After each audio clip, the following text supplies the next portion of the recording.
نحمدہ ونصلی علی رسولہ الکریم اما بعد فاعوذ باللہ من الشیطان الرجیم بسم اللہ الرحمن الرحیم رب اشرح لی صدری ویسر لی امری واحلل عقدۃ من لسانی یفقہوا قولی رب زدنی علما اللہم فقہنا فی الدین 27واں پارہ قال فما خطبکم۔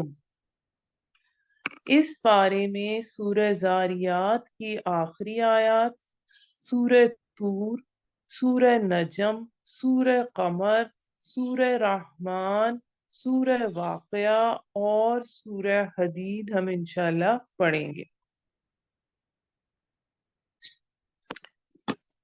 سورہ زاریات آیت نمبر 31۔ کہا کون سی مہم تمہیں درپیش ہے اے قاصدو؟ بولے بے شک ہم بھیجے گئے ہیں مجرم قوم کی طرف تاکہ برسائیں ہم ان پر پتھر مٹی کے۔ یہ قوم لوط کا ذکر آ رہا تھا جو ہم پچھلے پارے کے اینڈ میں پڑھ رہے تھے۔ ہم بہت دفعہ یہ واقعہ پہلے بھی پڑھ چکے ہیں۔ جو نشان زدہ ہیں تیرے رب کے ہاں حد سے گزرنے والوں کے لیے، پھر نکال لیا ہم نے جو تھے اس میں ایمان والے۔ سو نہ پایا ہم نے وہاں سوائے ایک گھر کے، یعنی حضرت لوط علیہ السلام کے گھر کے، مسلمانوں کا کوئی گھر، اور چھوڑ دیا ہم نے وہاں نشان ان کے لیے جو ڈرتے ہیں دردناک عذاب سے، یعنی جو ان کی بستیاں تھیں سدوم اور آمورہ کی بستیاں، ان کو ہم نے وہ ڈیڈ سی کے نیچے بحیرہ مردار کی تہ میں اس وقت بھی اس کے آثار مل چکے ہیں۔ اور موسیٰ کے قصے میں نشانی ہے جب بھیجا ہم نے اسے فرعون کی طرف صریح سند کے ساتھ، تو پھر گیا وہ اپنے زور پر اور کہا یہ جادوگر ہے یا دیوانہ۔ پس پکڑا ہم نے اسے اور اس کے لشکروں کو، پھر پھینک دیا ہم نے ان کو دریا میں، اور وہ تھا ہی قابل ملامت۔ اور عاد میں نشانی ہے جب بھیجی ہم نے ان پر ایک آندھی منحوس، عقیم کے معنی یعنی جو خیر سے خالی، نہیں چھوڑتی تھی کوئی چیز جس پر سے وہ گزرتی تھی مگر کر ڈالتی تھی اسے چورا۔ یعنی ایک ہی رکوع میں آپ دیکھ رہے ہیں کئی رسولوں کا ذکر آ رہا ہے۔ اور نشانی ہے سمود پر جب کہا گیا ان سے کہ فائدہ اٹھاؤ ایک وقت تک، تو نافرمانی کی انہوں نے اپنے رب کے حکم کی، سو آ پکڑا انہیں ایک کڑک نے ان کے دیکھتے دیکھتے۔ پھر نہ سکت رہی ان میں کھڑے ہونے کی، اور نہ ہوئے اس قابل کے بدلہ لیں، اور ہلاک کیا قوم نوح کو اس سے پہلے، اور وہ تو تھے ہی نافرمان لوگ۔ اور آسمان کو بنایا ہم نے اپنے ہاتھوں کی قوت سے، اور بے شک ہم قدرت رکھتے ہیں، یعنی یہاں پر اس ایکسپینڈنگ یونیورس کا ذکر ہے۔ اور زمین کو بچھایا ہم نے تو کیا خوب ہموار کرنے والے ہیں، اور ہر چیز کے ہم نے بنائے جوڑے تاکہ تم نصیحت پکڑو۔ یعنی جب ہر چیز کے جوڑے بنائے تو تم یہ نصیحت پکڑو کہ دنیا کا بھی تو جوڑا ہوگا کوئی، تو دنیا کا جوڑا کیا ہے؟ آخرت ہے۔ سو تم دوڑو اللہ کی طرف، بے شک میں تو تمہیں اس کی طرف سے کھلا ڈرانے والا ہوں، اور نہ ٹھہراؤ اللہ کے ساتھ معبود کوئی اور بے شک میں تو تمہیں اس کی طرف سے کھلا ڈرانے والا ہوں۔ اسی طرح نہیں آیا ان کے پاس جو ان سے پہلے ہو گزرے کوئی رسول، مگر کہا انہوں نے کہ جادوگر ہے یا دیوانہ ہے۔ کیا یہی بات وصیت کی ہے؟ نہیں بلکہ وہ سرکش لوگ ہیں۔ پس منہ موڑ لیجئے ان سے، سو نہیں ہے تجھ پر کوئی الزام اور نصیحت کرتا رہ، بے شک نصیحت نفع دیتی ہے ایمان والوں کو، یعنی نصیحت کا اثر بھی ایمان والوں پر ہی ہوتا ہے، انہی کے ایمان میں اضافہ ہوتا ہے۔ اب اس سے اگلی جو ہمارے پاس آ رہی ہے آیت، یہ ایک اہم آیت ہے، آیت نمبر 56 سورہ زاریات کی۔ وَمَا خَلَقْتُ الْجِنَّ وَالْإِنسَ إِلَّا لِيَعْبُدُونَ، اور نہیں پیدا کیا ہم نے جنوں اور انسانوں کو مگر اس لیے کہ وہ میری عبادت کریں، یعنی ان کے پیدا کرنے سے شرعاً بندگی مطلوب ہے، ان میں پیدائشی طور پر یہ استعداد رکھی گئی ہے کہ چاہیں تو اپنے اختیار سے بندگی کی راہ چلیں۔ اور یہ آیت اس لیے بہت اہم ہے کہ اس میں تخلیق کے انسانی کی غایت، اس کا ریزن، اس کا مقصد بیان کیا گیا ہے کہ انسان چاہے علمی لحاظ سے، مادی لحاظ سے جس قدر بھی ترقی کر لے، زندگی کو اگر وہ اللہ کی اطاعت اور اس کی بندگی کے مطابق ڈھالنے سے قاصر رہا تو انسانی سطح پر اس کی ساری زندگی بیکار ہے اور رائیگاں ہے۔ نہیں چاہتا میں ان سے روزی اور نہ ہی چاہتا ہوں کہ وہ مجھے کھلائیں، بے شک اللہ ہی رازق ہے، بڑی قوت والا، بڑا مضبوط۔ سو بلا شبہ ان کا جنہوں نے ظلم کیا ڈول بھر چکا ہے جیسے ڈھول بھرا تھا ان کے ساتھیوں کا، سو نہ جلدی کریں یہ مجھ سے۔ یعنی جس طرح زمانے ماضی میں عذاب کا شکار ہونے والی قوموں کا جب گناہوں کا ڈول بھر گیا تھا تو ان پر عذاب آ گیا تھا، اسی طرح کفار اور مشرکین کی بدعمالیوں کا ڈول بھی لبریز ہو چکا ہے۔ اب یہ ڈول کسی وقت بھی کھینچا جا سکتا ہے، اگرچہ فوری طور پر ان کی پکڑ نہیں ہو رہی تو یہ نہ سمجھیں کہ ان کو یوں ہی چھوڑ دیا جائے گا۔ سو تباہی ہے ان کے لیے جنہوں نے کفر کیا اس دن کی جس کا ان سے وعدہ ہو چکا ہے۔ یہاں پر الحمدللہ ہماری سورہ زاریات مکمل ہوئی، اس کے بعد آتی ہے ہماری سورہ طور۔ یہاں میں آپ کو بتاتی چلوں کہ سورہ طور اور سورہ زاریات کا جوڑا ہے، ان میں گہری مشابہت پائی جاتی ہے کیونکہ دونوں صورتوں کا آغاز کا اسلوب ایک جیسا ہے، دونوں میں پے در پے قسمیں کھائی گئی ہیں، دونوں کی قسموں کا مقسم علیہ ایک ہی ہے، لیکن سورہ طور میں جو قسمیں ہیں ان قسموں کے مفہوم کا تعین کرنا مشکل چیزوں میں سے ہے قرآن مجید کی۔ بسم اللہ الرحمن الرحیم، قسم ہے طور کی اور کتاب کی جو لکھی ہوئی ہے۔ اب یہاں پر کتاب کی جو لکھی ہوئی ہے اس سے مراد تورات ہے جو کہ تختیوں پر آئی، تختی پتھر کی تختیوں پر ملی۔ طور سے مراد پہاڑ، آپ کو یہ ہم بہت دفعہ ذکر کر چکے ہیں، وہ پہاڑ جس پر حضرت موسیٰ اللہ تعالی سے ہم کلام ہوئے تھے۔ کشادہ ورق میں، یعنی تختیاں جو تھیں وہ کشادہ تھیں اور آباد گھر کی۔ اب یہاں پر آباد گھر سے مراد دو رائے آتی ہیں، ایک تو اس سے مراد بیت اللہ ہے کہ اس میں طواف اور عبادت کے لیے ہر وقت لوگ موجود رہتے ہیں، دوسری اس سے مراد یہ ہے کہ مفسرین کی یہ بھی رائے ہے کہ اس سے مراد خانہ کعبہ کے عین اوپر 7ویں آسمان میں فرشتوں کا کعبہ ہے جو ہر وقت معمور رہتا ہے، اور اونچی چھت کی، اونچی چھت سے مراد یہاں آسمان ہے، اور ابلتے ہوئے سمندر کی، یعنی سمندر کی بارے میں بات آ رہی ہے جب وہ ٹھاٹھے مارتا ہوا ہوتا ہے، اور پھر آگے قسم وہی کھائی جا رہی ہے، ان عذاب ربک لواقع، بے شک عذاب تیرے رب کا ضرور واقع ہو کر رہے گا، نہیں ہے اسے کوئی ٹالنے والا۔ جس روز رزنے لگے گا آسمان کپ کپا کر، اور چلتے پھریں گے پہاڑ تیزی سے، سو تباہی ہے اس دن جھٹلانے والوں کے لیے جو حجت بازیوں میں لگے ہوئے ہیں کھیل کے طور پر۔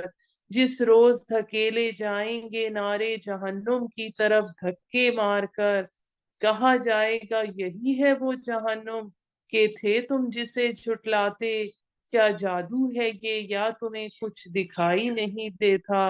داخل ہو جاؤ اس میں، پھر تم صبر کرو یا نہ صبر کرو، برابر ہے تمہارے لیے، بس تمہیں ویسا ہی بدلہ دیا جائے گا جیسے تم عمل کرتے رہے۔ بے شک متقی لوگ بہشتوں اور نعمتوں میں ہوں گے۔ پھل کھاتے ہوئے جو دے گا ان کا رب، اور بچا لے گا ان کا رب دوزخ کے عذاب سے۔ کھاؤ اور پیو مزے سے، بدلہ ہے اس کا جو تم عمل کرتے رہے۔ اب یہ چیز پہلے بھی ذکر ہو چکا ہے کہ اللہ تعالیٰ اہل جنت کی قدر افزائی کرے گا کہ یہ تمہارے اعمال کا صلہ ہے، تو اہل جنت بار بار یہ اقرار کریں گے کہ یہ اے اللہ، یہ تو تیرا فضل ہے، تیری کہ تو نے ہمیں بخش دیا اور جنت کی نعمتوں سے ہمیں سرفراز فرما دیا۔ تکیا لگائے ہوں گے تختوں پر جو برابر برابر بچھے ہوں گے، اور بیاہ دیں گے ہم انہیں بڑی آنکھوں والی حوروں سے، اور جو لوگ ایمان لائے اور ان کی پیروی کی ان کی اولاد نے بھی ایمان کے ساتھ ملا دیں گے ہم ان کے ساتھ ان کی اولاد کو، اور نہ کمی کریں گے ہم ان کے اعمال میں سے ذرا بھی، ہر آدمی اپنے اعمال کے بدلے میں رہن ہے۔ اس کے حوالے سے ہم یہ چیز جو پہلے پڑھ چکے ہیں، یہ سورہ مومن میں جو حاملین عرش اور اس کے ساتھ فرشتوں کی دعا ہے اس کے حوالے سے آ چکا ہے کہ اللہ کے حضور مومنین کے لیے وہ یوں دعا فرشتے کر رہے ہوں گے: ربنا وادخلهم جنات عدن التي وعدتهم ومن صلح من آبائهم وأزواجهم وذرياتهم إنك أنت العزيز الحكيم۔ اے ہمارے پروردگار، انہیں داخل فرمانا ان رہنے والے باغات میں جن کا تو نے ان سے وعدہ کیا ہے، اور ان کو بھی جو نیک ہوں ان کے آباء و اجداد اور ان کی بیویوں اور ان کے اولاد میں سے، تو یقیناً زبردست حکمت والا ہے۔ یعنی اللہ تعالیٰ کی کیا شان ہے کہ اگر کوئی شخص اعلیٰ درجے کی جنت میں ہوگا اور اس کے اہل و عیال نچلے درجے کی میں، تو یہ نہیں ہوگا کہ اس شخص کو کہا جائے کہ نیچے جا کر اپنے اہل و عیال سے ملاؤ، بلکہ اس کے اہل و عیال کے درجے بلند کر کے اس کے برابر کر دیا جائے گا۔ یعنی اہل جنت کے اکرام کے لیے یہ اللہ کا تعالیٰ کا خصوصی فضل ہوگا، بس شرط یہ کہ وہ جنت میں داخل ہو چکا ہو۔ اور لگاتار دیں گے ہم ان کو ایسے میوے اور گوشت جو وہ چاہیں گے، یعنی جس چیز کا گوشت چاہیں گے، تیتر کا، بٹیر کا، وہ چھینا جھپٹی کریں گے، اب دوستانہ انداز میں چھینا جھپٹی کریں گے اس میں، اس پیالے پر کہ جس میں نہ بےہودہ گوئی ہوگی اور نہ گناہ میں ڈالنے والی کوئی بات، یعنی صرف سرور اور کیف ہوگا۔ پھر پھیریں گے ان کے پاس چھوٹی عمر کے لڑکے ان کے لیے گویا کہ وہ موتی ہیں چھپے ہوئے، وہ متوجہ ہو کر ایک دوسرے کی طرف آپس میں بات چیت کریں گے، کہیں گے ہم تھے پہلے اپنے گھر والوں میں ڈرنے والے۔ یعنی ہمیں یہ ڈر ہی رہتا تھا، یہ خوف ہی رہتا تھا، پتہ نہیں ہماری عبادت قبول ہوتی ہے یا نہیں ہوتی، ہم سے کوئی غلطی تو نہیں ہو رہی۔ تو احسان کیا اللہ نے ہم پر اور بچایا ہم کو لو کے عذاب سے، بے شک ہم تھے اس سے پہلے اس کو پکارتے، بے شک وہی ہے نیک سلوک کرنے والا، نہایت رحم کرنے والا۔ پس تو نصیحت کیے جا، نہیں ہے تو اپنے رب کے فضل سے کاہن اور نہ دیوانہ، یعنی آپ ان کی باتوں پر نہ جائیے۔ کیا یہ لوگ کہتے ہیں یہ شاعر ہے کہ ہم انتظار کر رہے ہیں اس کے لیے گردش ایام کا؟ کہہ دیجئے اچھا تم انتظار کیے جاؤ، بے شک میں بھی تمہارے ساتھ منتظر ہوں۔ کیا حکم دیتی ہیں ان کو عقلیں ان کی اس بات کا، یا وہ ایک قوم ہے سرکش؟ کیا کہتے ہیں وہ گھڑ لایا ہے اس کو، بلکہ وہ ایمان نہیں لاتے، یعنی ان کی عقل گواہی دے رہی ہوتی ہے کہ یہ بات صحیح ہے، لیکن اس کے باوجود وہ ایمان نہیں لاتے۔ پس چاہیے کہ لے آئیں کوئی کلام اسی جیسا اگر ہیں وہ سچے اپنے دعوے میں، یعنی ان کے یہاں اتنے بڑے بڑے شعراء اور ادیب ہیں تو وہ ایسا ایک اور کلام لے آئیں۔ کیا پیدا کیے گئے ہیں وہ بغیر کسی پیدا کرنے والے کے، یا وہ خود ہی پیدا کرنے والے ہیں؟ یعنی کوئی چیز جو پیدا ہوتی ہے یا تو کوئی اس کا پیدا کرنے والا ہوتا ہے، یا انہوں نے خود اپنے آپ کو پیدا کیا ہے، وہ سوچتے کیوں نہیں، غور و فکر کیوں نہیں کرتے؟ کیا انہوں نے نہیں بنایا ہے آسمانوں اور زمین کو؟ نہیں بلکہ وہ، کیا انہوں نے بنایا ہے آسمانوں اور زمین کو؟ نہیں بلکہ وہ یقین نہیں رکھتے۔ کیا ان کے پاس خزانے ہیں تیرے رب کے، یا وہ خود داروغہ ہیں؟ کیا ان کے پاس سیڑھی ہے کہ سن آتے ہیں آسمان میں؟ خبریں آسمان سے لے آتے ہیں، پس لے آئے ان میں سے سننے والا کوئی کھلی دلیل، یعنی اگر وہ آسمان سے خبریں لے کے آتے ہیں تو پھر آسمان سے کوئی ان میں سے کھلی دلیل لے آئے۔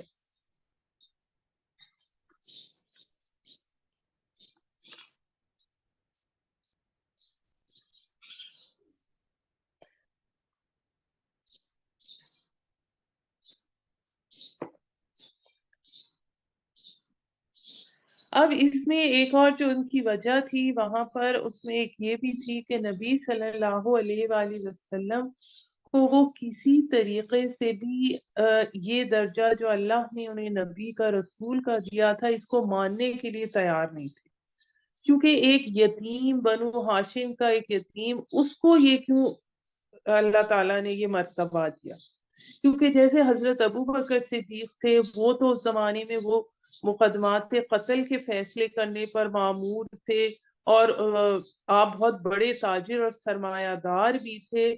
تو اسی وجہ سے ہمیں اس کے حوالے سے جو سورہ زخرف میں ہم نے پڑھا آتا ہے کہ یہ ان بڑے دو شہروں مکہ اور طائف میں سے کسی بڑی شخصیت کو یہ مقام کیوں نہیں دیا گیا؟ وَقَالُوا لَوْلَا نُزِّلَ هَذَا الْقُرْآنُ عَلَى رَجُلٍ مِّنَ الْقَرْيَتَيْنِ عَظِيمٍ، آیت نمبر 31 ہے سورہ زخرف کی۔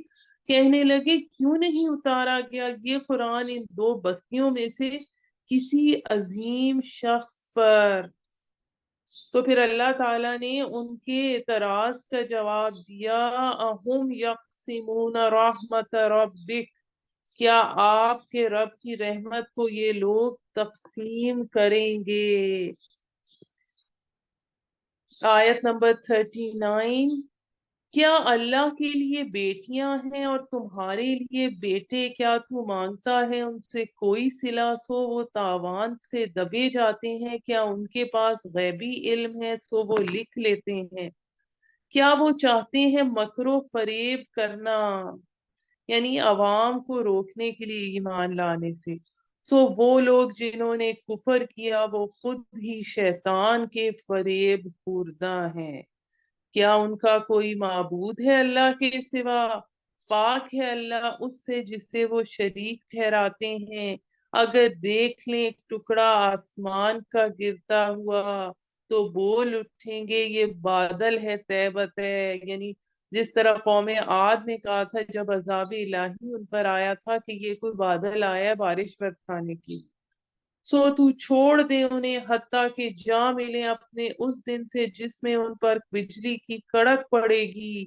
اس دن نہ کام آئے گا ان کا مکر و فریب ذرا بھی، اور نہ ہی وہ مدد کیے جائیں گے، اور بے شک ان کے لیے جنہوں نے ظلم کیا عذاب ہے اس کے علاوہ۔ لیکن ان میں سے اکثر لوگ نہیں جانتے۔ اب ان پہ عذاب کون سا؟ ایک تو مکہ میں جو قحط پڑا تھا، پھر جو بدر میں ان کے 70 سردار مارے گئے تھے۔ اور تو صبر کر اپنے رب کا حکم آنے تک، بلا شبہ تو ہماری نظر میں ہے، اور پاکی بیان کر اپنے رب کی حمد کے ساتھ جب تو اٹھتا ہے، یعنی کہ آپ تہجد کے ٹائم اللہ تعالیٰ کی تسبیح کیجئے، اللہ تعالیٰ کی تسبیح کیجئے، اس کی حمد کیجئے، اور کچھ رات کو بھی سو پاکی بیان کر اس کی، اور پیٹھ پھیرتے وقت ستاروں کی، یعنی کہ پیٹھ پھیرتے وقت ستاروں کا مراد آپ کو تسبیح اور تمجید کی جو ہدایت کی جا رہی ہے، پیٹھ پھیرتے ستاروں کی، یعنی جب ستاروں کا قافلہ کوچ کرتا ہے تو صبح کی آمد ہوتی ہے۔ اس سے صبح صادق کا وقت مراد ہے، اور اس سے مراد نماز فجر ہے۔ اس کے بعد آتی ہے ہماری سورہ نجم، اور سورہ نجم اور سورہ قمر کا جوڑا ہے۔ ان دونوں میں بعض مضامین مشکل ہیں، اور دونوں کی باہمی مناسبت اور مشابہت ان کی آغاز کے آیات کے حوالے سے ہوتی ہے، کیونکہ سورہ نجم کی پہلی آیت میں ستارے کے گرنے کا ذکر ہے، جبکہ سورہ قمر کی پہلی آیت میں چاند کے پھٹنے کا ذکر ہے۔ بسم اللہ الرحمن الرحیم۔ قسم ہے ستارے کی جب وہ گرے،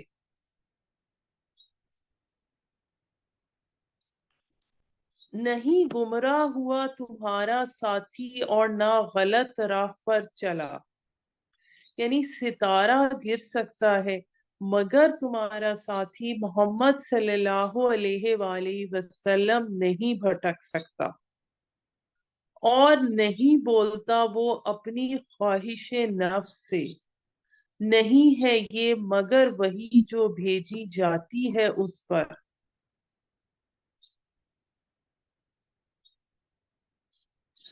سکھایا ہے اسے زبردست قوتوں والے نے، اور یعنی وہی بھیجنے والا تو اصل میں تو اللہ تعالیٰ ہے، لیکن جس کے ذریعے سے وہ وہی آپ صلی اللہ علیہ وآلہ وسلم تک پہنچی ہے، جو بظاہر آپ کو سخت کو سکھلاتا ہے، وہ سخت قوتوں والا زور آور فرشتہ ہے جسے جبرائیل کہتے ہیں۔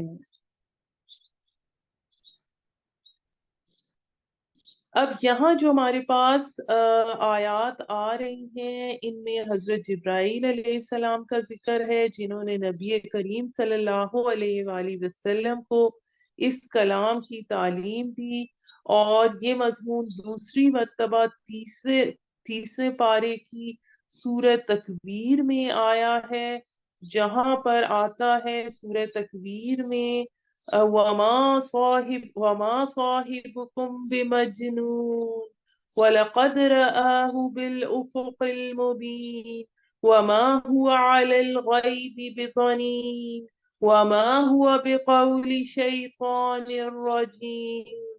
اور مکہ والو، تمہارے یہ رفیق دیوانے نہیں ہیں، بے شک انہوں نے اس جبرائیل کو کھلے افق پر دیکھا ہے، اور وہ غیب کے معاملے میں بخیل نہیں ہے، اور یہ ہرگز کسی شیطان رجیم کا قول نہیں ہے۔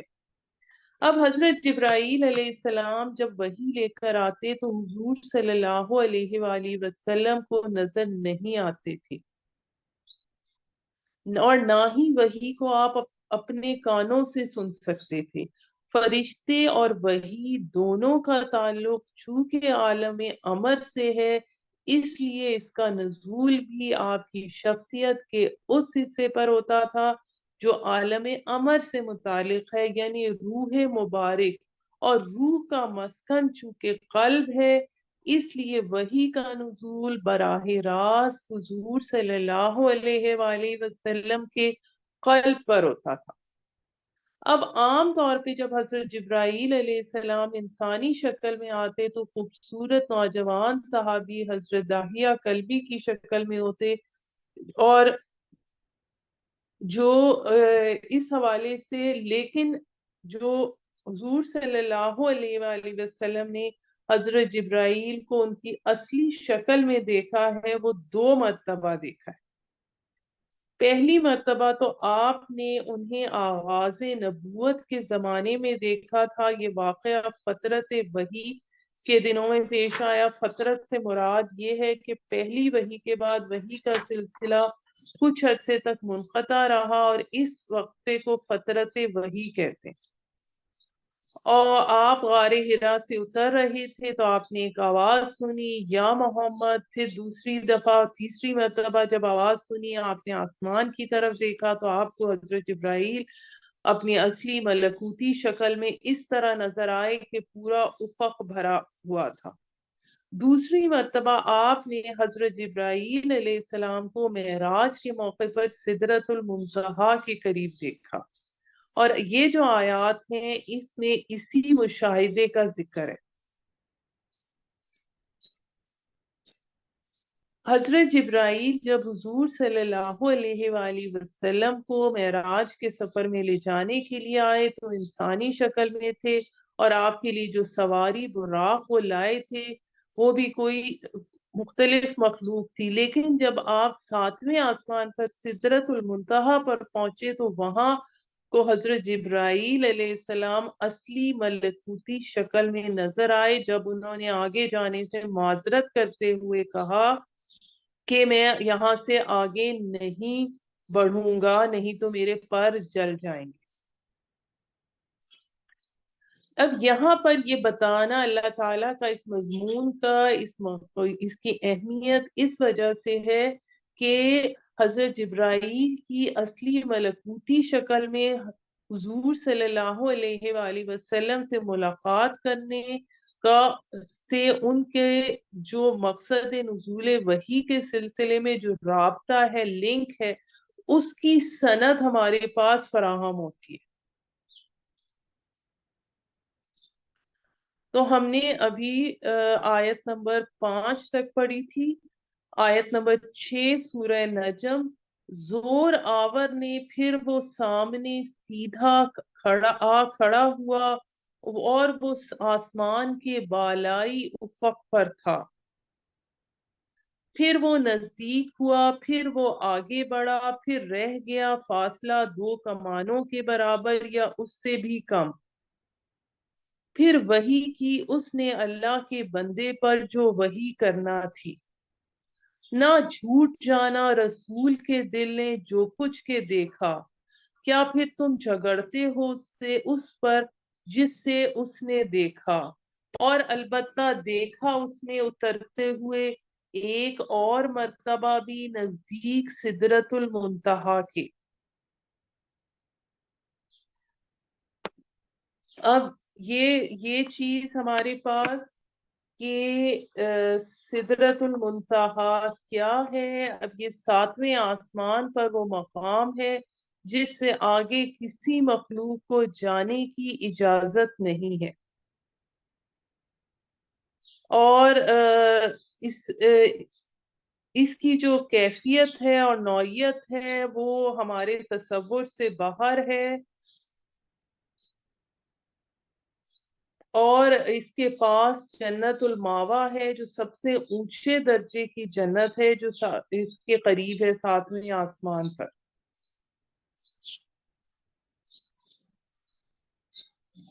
اب جب قیامت کے دن اہل جنت کو جہاں جو ہم نے پہلے بات کی نزول ابتدائی مہمانی پیش کی جائے گی تو وہ جنت و زمین پر واقع ہوگی۔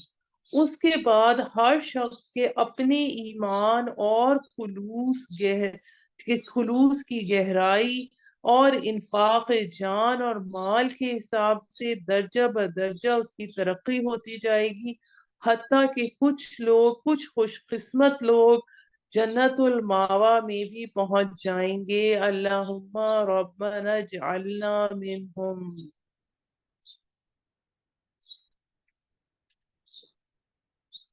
اور پھر وہاں پر بھیری کے درخت کی اس وقت کیا کیفیت تھی تم اس کو سمجھ نہیں سکتے. وہ اس پر انوار الہیہ کے نزول انوار و تجلیات الہیہ کے نزول کی ایسی کیفیت تھی جو نہ کسی زبان سے ادا ہو سکتی ہے اور نہ ہی کسی قسم کے الفاظ اس کی تعبیر کر سکتے ہیں.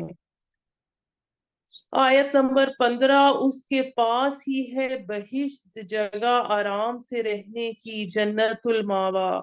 جبکہ چھا رہا تھا سدرا پر جو کچھ چھا رہا تھا، یعنی انوار الہی کا نزول، نہ بہتی نگاہ اور نہ حد سے بڑھی. اب یہاں پر دونوں جو انتہائی کیفیات ہیں ان کی نفی کر دی گئی. انسان کی یہ کیفیت ہوتی ہے کہ اگر بہت تیز روشنی پڑے تو نظروں کو پھیر لیتا ہے، ہٹا لیتا ہے یا پلک جھپک لیتا ہے. تو یہ بتایا گیا کہ حضور صلی اللہ علیہ وآلہ وسلم نے انوار و تجلیات الہی کا کھلی آنکھوں سے براہ راست مشاہدہ کیا اور نگاہ جما کر دیکھا، لیکن حد ادب سے تجاوز نہیں کیا. اس میں یہ میں آپ کو واضح کرتی چلوں کہ انہوں نے اللہ تعالیٰ کو نہیں دیکھا بلکہ انوار کو، نور کو دیکھا. البتہ دیکھی اس نے اپنے رب کی نشانیوں میں بڑی. کیا دیکھا تم نے لات اور عزا کو اور منات تیسری ایک اور دیوی کو؟ کیا تمہارے لیے بیٹے ہیں اور اللہ کے لیے بیٹیاں؟ یہ تو اس کو تقسیم ہے بڑی بھونڈی. نہیں ہے یہ مگر نام کے رکھ دیا ان کو تم نے، اور تمہارے آبا نے نہیں اتاری اللہ نے ان کے بارے میں کوئی دلیل. نہیں پیروی کرتے وہ مگر گمان کی اور اس کی جو خواہش کرتے ہیں دل. اور بے شک آ چکی ہے ان کے پاس ان کے رب کی جانب سے ہدایت. کیا انسان کو مل جاتا ہے جس کی وہ تمنا کرتا ہے؟ تو اللہ ہی کے اختیار میں ہے آخرت اور دنیا. اور کتنے ہی فرشتے ہیں آسمانوں میں، نہیں فائدہ دیتی ان کی سفارش ذرا بھی مگر بعد اس کے کہ اجازت دے اللہ جس کو چاہے اور پسند کرے. یعنی ان بتوں کی تو کیا حقیقت ہے، آسمان کے رہنے والے فرشتوں کی بھی سفارش کو کام نہیں دے سکتی. ہاں اللہ تعالیٰ جس کے حق میں سفارش کا حکم دے اس سے راضی ہو تو وہاں سفارش بے شک کام دے گی.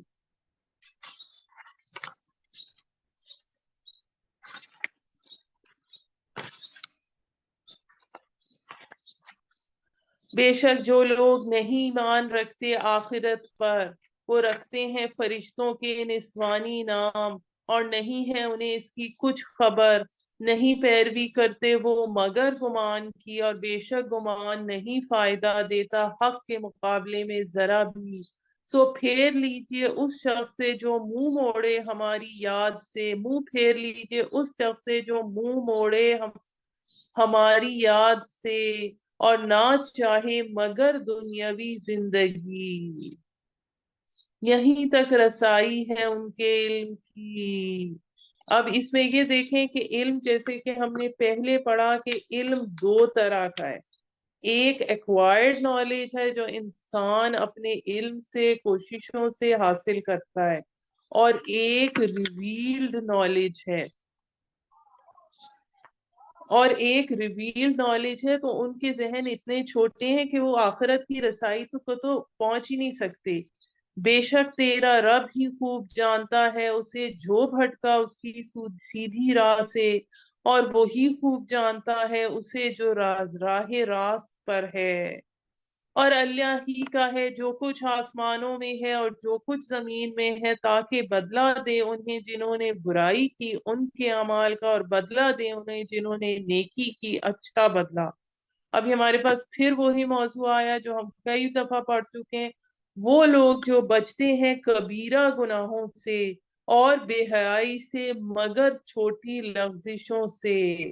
بے شک تیرا رب وسیع بخشش والا ہے وہ خوب جانتا ہے تمہیں جب پیدا کیا اس نے تمہیں زمین سے، یعنی تخلیق کا مادہ مٹی ہے، اور جب تم چھپے ہوئے تھے اپنے ماؤں کے پیٹوں میں، سو ناپاکی جتلاؤ اپنی، وہ جانتا ہے اسے جو متقی ہے۔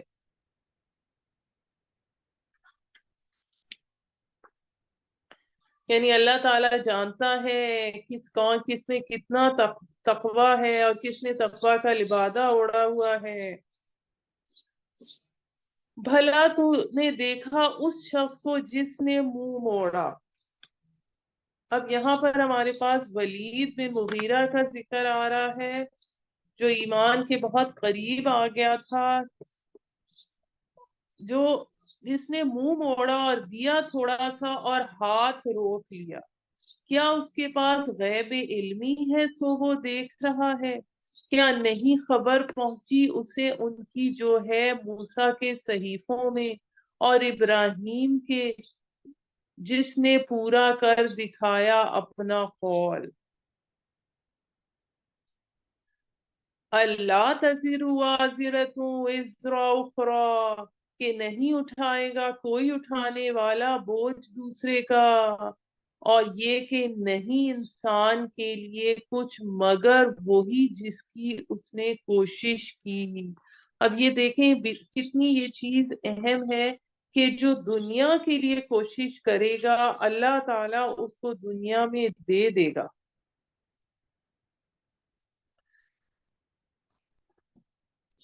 اور یہ کہ کوشش ان قریب اس کی دیکھی جائے گی، اور جو آخرت کے لیے کوشش کرے گا اس کو آخرت مل جائے گی، پھر اس کو بدلہ دیا جائے گا، بدلہ پورا پورا۔ اور یہ کہ تیرے رب کے پاس پہنچنا ہے آخر کار، اور یہ کہ وہی ہنساتا ہے اور رلاتا ہے، یعنی وہ حالات اللہ تعالیٰ ایسے پیدا کرتا ہے کہ انسان ہنستا ہے اور روتا ہے، اور یہ کہ وہی مارتا ہے اور وہی زندگی بخشتا ہے، اور یہ کہ اسی نے پیدا کیا ہے جوڑا جوڑا نر اور مادہ ایک بوند سے جب وہ ٹپکائی جائے، اور یہ کہ اس کے ذمے ہے دوسری بار پیدا کرنا تاکہ انصاف ہو، ظالموں کو ان کا سزا ملے، اور یہ کہ وہی مالدار ہے کرتا ہے اور وہی مفلس کرتا ہے، اور یہ کہ وہی رب ہے شیرا ستارے کا، یعنی جس کی پرستش کی جاتی تھی، اور یہ کہ اسی نے ہلاک کیا عاد اولا کو۔ اب اس میں جو جن کا علاقہ احقاف تھا، جو قوم حضرت ہود والی قوم تھی، ان کو عاد اولا کہا جاتا ہے، اور انہی کی نسل سے آگے سمود کی قوم وجود میں آئی تو اس کو عاد ثانیہ کہا جاتا ہے۔ اور قوم سمود کو پھر نہ چھوڑا پیچھے رہنے والا کسی کو، اور قوم نوح کو سے پہلے بے شک وہ تھے بڑے ظالم اور بڑے سرکش، اور الٹی ہوئی بستیوں کو دے پٹکا۔ کون سی بستیاں؟ سدوم اور عمورہ کی۔ پھر ڈھانک دیا اسے جس چیز نے ڈھانک دیا، یعنی کنکروں کی بارش نے اس کو کور کر لیا۔ پس تو اپنے رب کی کون کون سی نعمتوں میں شک کرے گا؟ یہ ایک ڈرنے والا ہے پہلے یہ ایک ڈرانے والا ہے پہلے ڈرانے والوں میں سے، قریب آ لگی ہے آنے والی قیامت کی گھڑی، نہیں ہے اس کو اللہ کے سوا کوئی ٹالنے والا۔ کیا پھر اس بات پر تم تعجب کرتے ہو اور ہنستے ہو اور روتے نہیں، اور تم غافل ہو؟ پس سجدہ کرو اللہ کے آگے اور عبادت کرو اس کی، اسی کی۔ یہ آیت سجدہ ہے، اور اس آیت کے بارے میں آخری جو آیت ہے یہ آتا ہے کہ جس مجمع میں یہ سورت سنائی گئی تو سب دم بخود رہ گئے اور سب کافر اور مسلمان سجدے میں گر گئے، لیکن بعد میں وہ جو کافر تھے انہوں نے وہ مکر گئے، اور انہوں نے کہا کہ ہم یہ سمجھے کہ آپ نے ہماری دیویوں لات منات عزا کو بھی مان لیا ہے، تو ہم یہ سمجھے کہ جھگڑا ختم ہو گیا۔ یہاں پر ہماری مکمل ہوتی ہے سورہ نجم، اور اب ہم شروع کرتے ہیں سورہ قمر۔ سورہ قمر کے حوالے سے میں آپ کو یہ بتاتی چلوں کہ چاند کا پھٹ جانا اس بات کی علامت ہے کہ قیامت کی گھڑی جو ہے وہ آنے کے قریب ہے۔ یہ ہجرت سے تقریباً 5 سال پہلے کا واقعہ ہے کہ قمری مہینے کی 14ویں شب چاند طلوع ہی ہوا تھا کہ یکا یک پھٹ گیا، ایک ٹکڑا پہاڑی کی ایک طرف، دوسرا دوسری طرف چلا نظر آیا۔ یہ کیفیت ایک لہجہ رہی، پھر دونوں باہم جڑ گئے۔ نبی صلی اللہ علیہ وآلہ وسلم اس وقت مینا میں تشریف فرما تھے، اور آپ نے لوگوں سے فرمایا کہ دیکھو گواہ رہنا۔ کفار نے کہا محمد صلی اللہ علیہ وآلہ وسلم نے ہم پر جادو کر دیا ہے، اس لیے ہماری آنکھیں دھوکا کھا گئی ہیں کہ پھر انہوں نے کہا اچھا باہر سے آنے والے کسی لوگوں سے پوچھو کہ وہ بتائیں گے کہ انہوں نے یہ دیکھا کہ نہیں کہ چاند ٹکڑے ہو گیا۔ تو باہر سے کچھ لوگ آئے تو انہوں نے بھی یہ شہادت دی کہ انہوں نے یہ منظر اپنی آنکھوں سے دیکھا ہے۔ اور اس کے حوالے سے ہم نے حدیث میں قیامت کی نشانیوں میں سے ایک نشانی حضور صلی اللہ علیہ وآلہ وسلم کی بعثت بھی ہے، جو صحیح بخاری کی حدیث ہے کہ مجھے اور قیامت کو ان 2 انگلیوں کی طرح جڑا ہوا بھیجا گیا ہے۔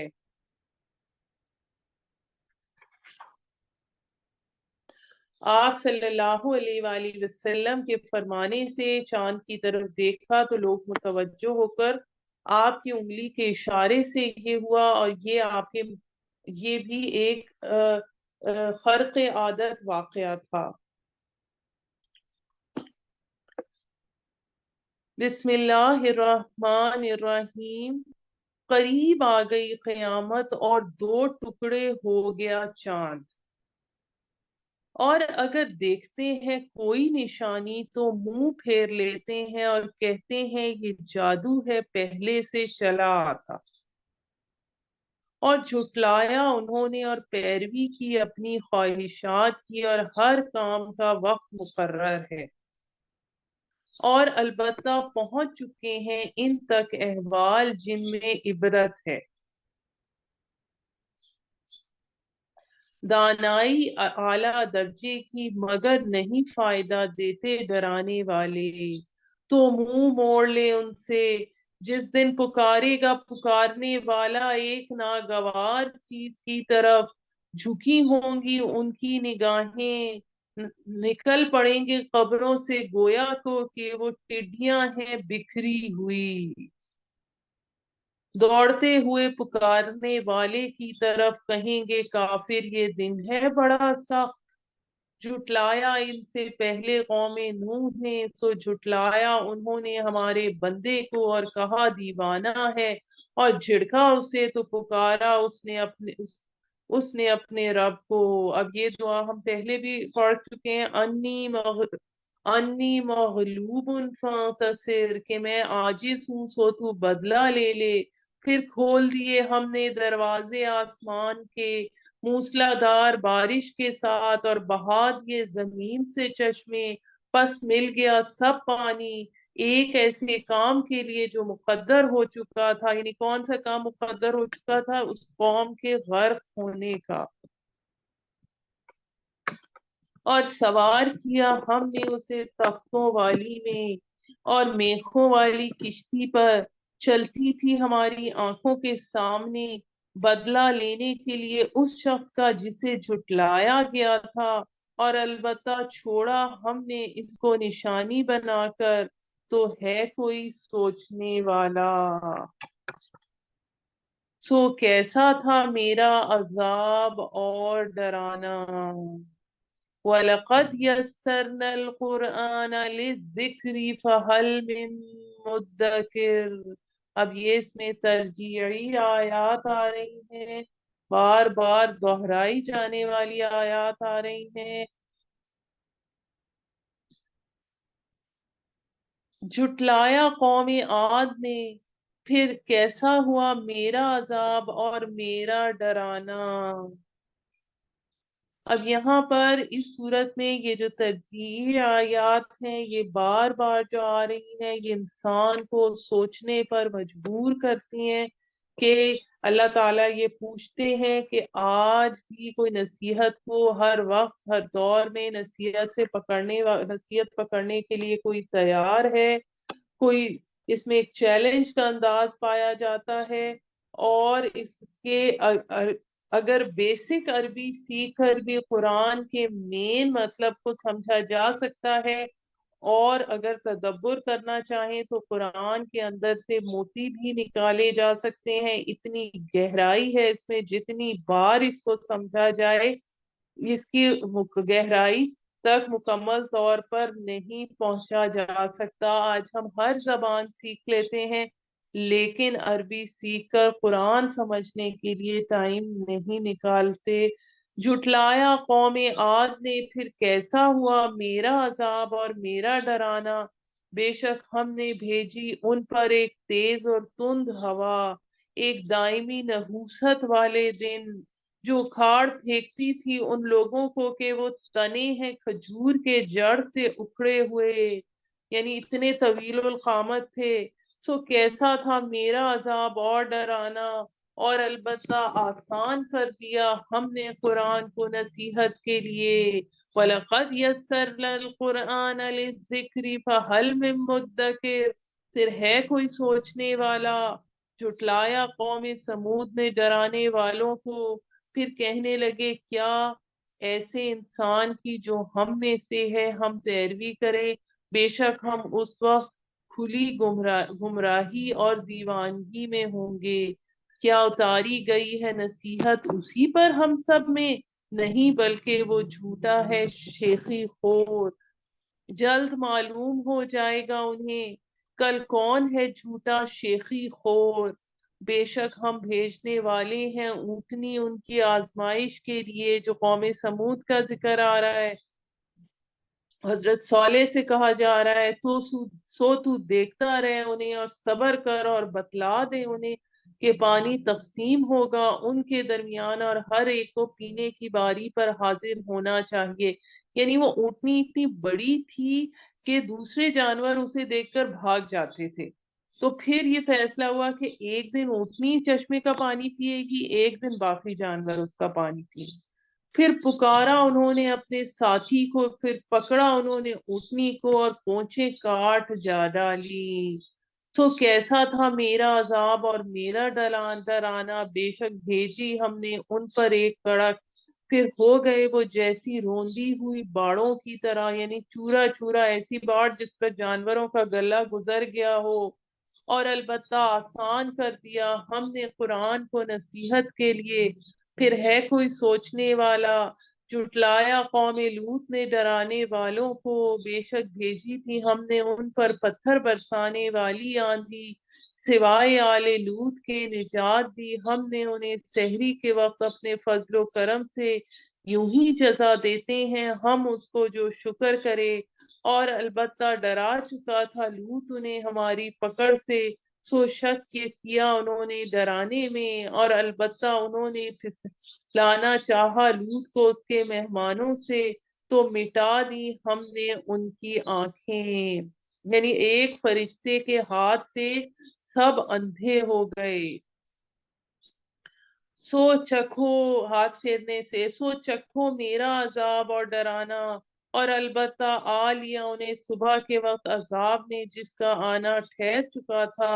سو چکھو میرا عذاب اور ڈرانا، البتہ آسان کر دیا ہم نے قرآن نصیحت کے لیے، پھر ہے کوئی سوچنے والا؟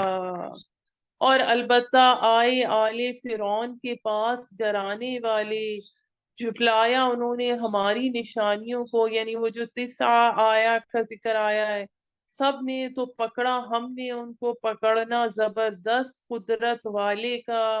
کیا تمہارے یہ کافر بہتر ہیں ان سے؟ کیا تمہارے لیے معافی لکھی ہوئی ہے صحیفوں میں؟ یعنی ان پچھلے کافروں سے یہ اب کے کافر بہتر ہیں کہ ان کی بچت ہو گئی جائے گی، ان پر عذاب نہیں آئے گا؟ کیا یہ کہتے ہیں ہم جمعیت ہے بدلہ لینے والی؟ جلد شکست کھا جائے گی یہ جماعت اور پیٹھ پھیر لیے جائیں گے، یعنی بدر میں، عذاب میں یہ ان کی پیشن گوئی پوری ہوئی۔ اس وقت نبی صلی اللہ علیہ وآلہ وسلم کی زبان پر یہی آیت جاری تھی، بلکہ قیامت ہے ان کے وعدے کا وقت، اور قیامت بڑی آفت والی اور بہت تلخ ہے۔ بے شک گناہ گار لوگ گمراہی میں مبتلا ہیں اور دیوانگی میں۔ جس دن گھسیٹے جائیں گے آگ میں اپنے منہوں کے بل، مزہ چکھو آگ کی لپٹ کا۔ بلا شبہ ہم نے ہر چیز کو بنایا ہے اندازے کے ساتھ، اور نہیں حکم ہمارا مگر ایک ہی دفعہ جیسے جھپکنا آنکھ کا۔ یعنی امر جو ہے وہ کن فیکون سے ہو جاتا ہے۔ اور البتہ ہلاک کیا ہم نے تمہارے ساتھ والوں کو، پھر ہے کوئی سوچنے والا؟ یعنی تاریخ دیکھو، ایام اللہ دیکھو، اور جو کچھ انہوں نے کیا ہے اعمال ناموں میں، اور ہر چھوٹا اور بڑا عمل لکھا جا چکا ہے۔ بے شک متقی لوگ بہشتوں میں اور نہروں میں ہوں گے، سچے مقام میں نزدیک بادشاہ حقیقی کے، جو بہت قدرت والا ہے۔ یہاں پر الحمدللہ ہماری سورہ قمر ختم ہوئی اور سورہ رحمان شروع ہوتی ہے۔ یہاں میں آپ کو بتاتی چلوں کہ یہ سورہ رحمان اور سورہ واقعہ کا جوڑا ہے، اور یہ دونوں صورتیں اس لحاظ سے منفرد ہیں کہ ان میں نبوت، رسالت اور وحی کا سرے سے ذکر ہی نہیں۔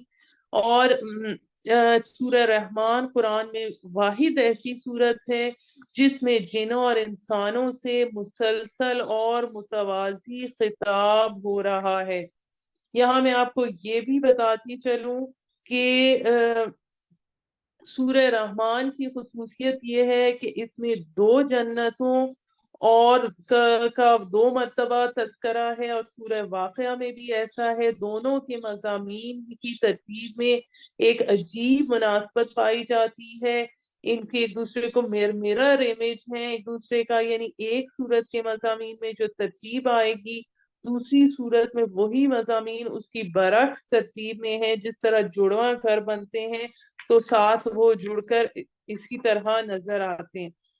اب سورہ رحمان کی ترجیحی آیات فَبِأَيِّ آلَاءِ رَبِّكُمَا تُكَذِّبَانِ ہیں، جو اس میں 31 مرتبہ آئی ہیں، اور اس سے پہلے ترجیحی آیات کا اسلوب ہم سورہ شعراء میں بھی دیکھ چکے ہیں، اور ابھی ہم نے یہ چیز سورہ قمر میں بھی دیکھی ہے۔ بسم اللہ الرحمن الرحیم۔ رحمان نے سکھایا قرآن، اسی نے پیدا کیا انسان کو، سکھایا اس کا بولنا۔ اب یہاں پر رحمان اللہ تعالیٰ کا خاص نام ہے، اس کا مادہ رحم ہے، یہ فعلان کے وزن پر ہے، اس میں بہت زیادہ مبالغہ پایا جاتا ہے، اور یعنی ایک طوفانی شان پائی جاتی ہے کہ وہ رحمان کی ذات وہ ہے جس کی رحمت کا ٹھاٹھے مارتا ہوا سمندر ہے۔ اور اس کے حوالے سے ہمیں اللہ کی رحمت کے حوالے سے ایک موقع پر حضور صلی اللہ علیہ وآلہ وسلم نے فرمایا، کوئی شخص صرف اپنے اعمال کی بنیاد پر جنت میں نہیں جا سکے گا جب تک کہ خداوند اللہ تعالیٰ اس کی دستگیری نہ کرے۔ اس پر صحابہ نے عرض کیا، یا رسول اللہ کیا آپ بھی نہیں؟ آپ نے فرمایا، ہاں میں بھی نہیں، اللہ یہ کہ اللہ تعالیٰ مجھے اپنی مغفرت اور رحمت سے ڈھانپ لے۔ اور اللہ تعالیٰ نے انسان کو جو علم سکھایا اس میں چوٹی کا علم قرآن ہے۔ جو ایکوائرڈ نالج ہے وہ اللہ کی مشیت کے مطابق انسان رفتہ رفتہ ترقی کی منزلیں طے کر کے حاصل کر رہا ہے، لیکن اللہ تعالیٰ کی طرف سے جو انسان کو الہامی علم ملا ہے وہ ریویلڈ نالج ہے۔ اس میں چوٹی کا علم جو ہے قرآن ہے، جو تمام علوم کا نقطہ عروج ہے۔ اور پھر انسان کی تخلیق اللہ تعالیٰ کی نے عالم امر اور عالم خلق کو ملا کر کی ہے، اور یہ چیز ہم سورہ نحل کی آیت نمبر 40 میں بھی پڑھ چکے ہیں۔ پھر اللہ تعالیٰ نے انسان کو جو چوٹی کی صلاحیت عطا فرمائی ہے وہ اس کا قوت بیان ہے، اور اس میں اللہ تعالیٰ یہ فرما رہے ہیں کہ انسان کو اپنی اس چوٹی کی صلاحیت کو قرآن کو بیان کرنے کے لیے، قرآن کو پڑھنے کے لیے استعمال کرنا چاہیے، قرآن کی تعلیم کے لیے استعمال کرنا چاہیے۔ سورج اور چاند ایک حساب سے گردش کر رہے ہیں، اور ستارے اور درخت سجدہ ریز ہیں، اور آسمان کو اس نے بلند کیا اور قائم کی ترازو یعنی کشش ثقل کا جو ایک بیلنس ہے کہ نہ زیادتی کرو تول میں، اور سیدھی رکھو ترازو انصاف کے ساتھ، اور نہ کمی کرو تول میں۔ اور زمین کو اس نے بنایا مخلوق کے لیے، اس میں میوے ہیں اور کھجور کے درخت، خوشوں پر غلاف چڑھے ہوئے، اور اناج ہے بھس والا اور خوشبودار پھول۔ فَبِأَيِّ آلَاءِ رَبِّكُمَا تُكَذِّبَانِ، بس کون کون سی نعمتیں اپنے رب کی تم جھٹلاؤ گے۔ اب یہاں تثنیہ کا صیغہ آ رہا ہے کیونکہ اس سے مراد جن اور انسان دونوں ہیں۔ پیدا کیا انسان کو کھنکھناتی مٹی سے جیسے ٹھیکرا، اور پیدا کیا جن کو آگ کے شعلے سے یعنی فلیم کا وہ حصہ جو نظر نہیں آتا۔ پس کون کون سی نعمتیں اپنے رب کی تم جھٹلاؤ گے۔ رب ہے دونوں مشرقوں کا اور دونوں مغربوں کا، پس کون کون سی نعمتیں اپنے رب کی تم جھٹلاؤ گے۔ چلائے دو دریا مل کر چلنے والے، ان کے درمیان رکاوٹ ہے جس سے دونوں تجاوز نہیں کرتے، یعنی ڈینسٹی کی وجہ سے دونوں کا پانی علیحدہ رہتا ہے، یہ آج سائنس کو معلوم ہوا۔ پس کون سی نعمتیں اپنے رب کی تم جھٹلاؤ گے، نکلتے ہیں ان دونوں سے موتی اور مونگے۔ پس کون کون سی نعمتیں اپنے رب کی تم جھٹلاؤ گے، اور اسی کے ہیں جہاز اور اونچے کھڑے سمندر میں پہاڑوں کی مانند۔ پس کون کون سی نعمتیں اپنے رب کی تم جھٹلاؤ گے۔ یہاں پر ہمارا نصف ہوتا ہے، ہم 5 منٹ کی بریک لیتے ہیں 12:07 تک، پھر آگے ہم انشاءاللہ اس سے نصف سے آگے کنٹینیو کریں گے۔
أعوذ بالله من الشيطان الرجيم بسم الله الرحمن الرحيم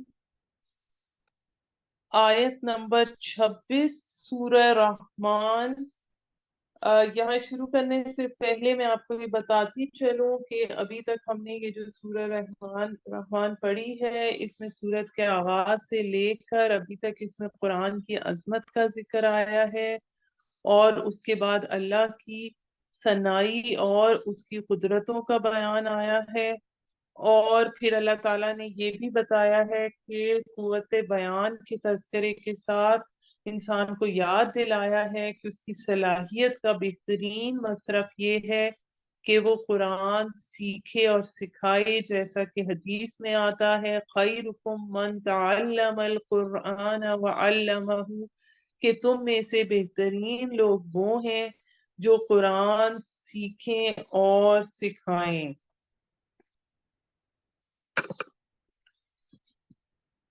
آیت نمبر 26، ہر چیز جو زمین پر ہے فنا ہو جانے والی ہے، اور باقی رہے گی ذات تیرے رب کی جو بزرگی اور عظمت والا ہے۔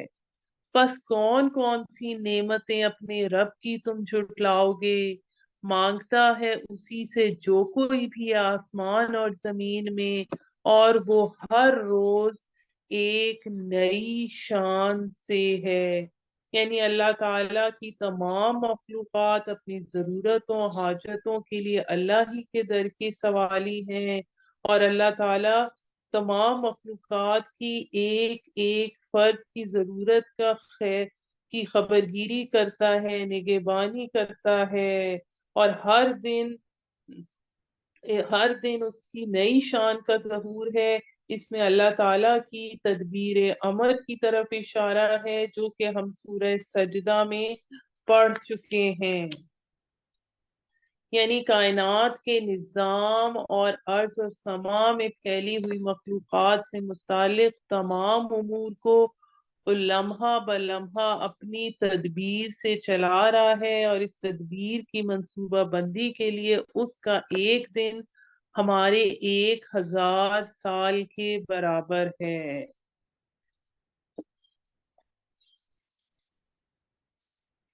پس کون کون سی نعمتیں اپنے رب کی تم جھٹلاؤ گے؟ جلد ہم فارغ ہوں گے تمہارے لیے اے دو بھاری قافلوں، انسان اور جنات یعنی کہ۔ پس کون کون سی نعمتیں اپنے رب کی تم جھٹلاؤ گے اے گروہ جن اور انس؟ اگر تم طاقت رکھتے ہو کہ نکل بھاگو کناروں سے آسمانوں کے اور زمین کے، تو نکل بھاگو، نہیں نکل سکو گے مگر تم طاقت کے ساتھ، یعنی تم اللہ کی جزا اور عتاب سے نہیں بچ سکو گے۔ بس کون کون سی نعمتیں اپنے رب کی تم جھٹلاؤ گے؟ چھوڑا جائے گا تم پر آگ کا شعلہ اور دھواں، پس تم نہ مقابلہ کر سکو گے۔ پس کون کون سی نعمتیں اپنے رب کی تم جھٹلاؤ گے؟ پھر جب پھٹ جائے گا آسمان تو ہو جائے گا گلابی جیسے رنگا ہوا چمڑا یا تیل کی تلچھٹ۔ پس کون کون سی نعمتیں اپنے رب کی تم جھٹلاؤ گے؟ پھر اس دن نہ پوچھ ہوگی اس کے گناہوں کی کسی انسان سے اور نہ کسی جن سے۔ اس کی وجہ کیا ہے کیوں نہیں پوچھو گی؟ کیونکہ ہر انسان اپنے اندرونی احوال کو خود سمجھتا ہے، جیسا کہ سورہ قیامہ میں آتا ہے بَلِ الْإِنسَانُ عَلَى نَفْسِهِ بَصِيرًا، تو میدان حشر میں ہر شخص کا چہرہ اس کے انجام کی خبر دے رہا ہوگا۔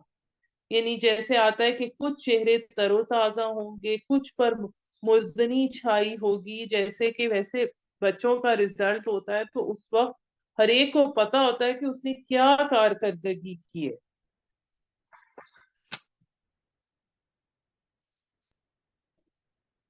پس کون کون سی نعمتیں اپنے رب کی تم جھٹلاؤ گے؟ پہچانے جائیں گے گناہگار اپنی پیشانیوں سے، پھر پکڑے جائیں گے پیشانی کے بالوں اور پاؤں سے۔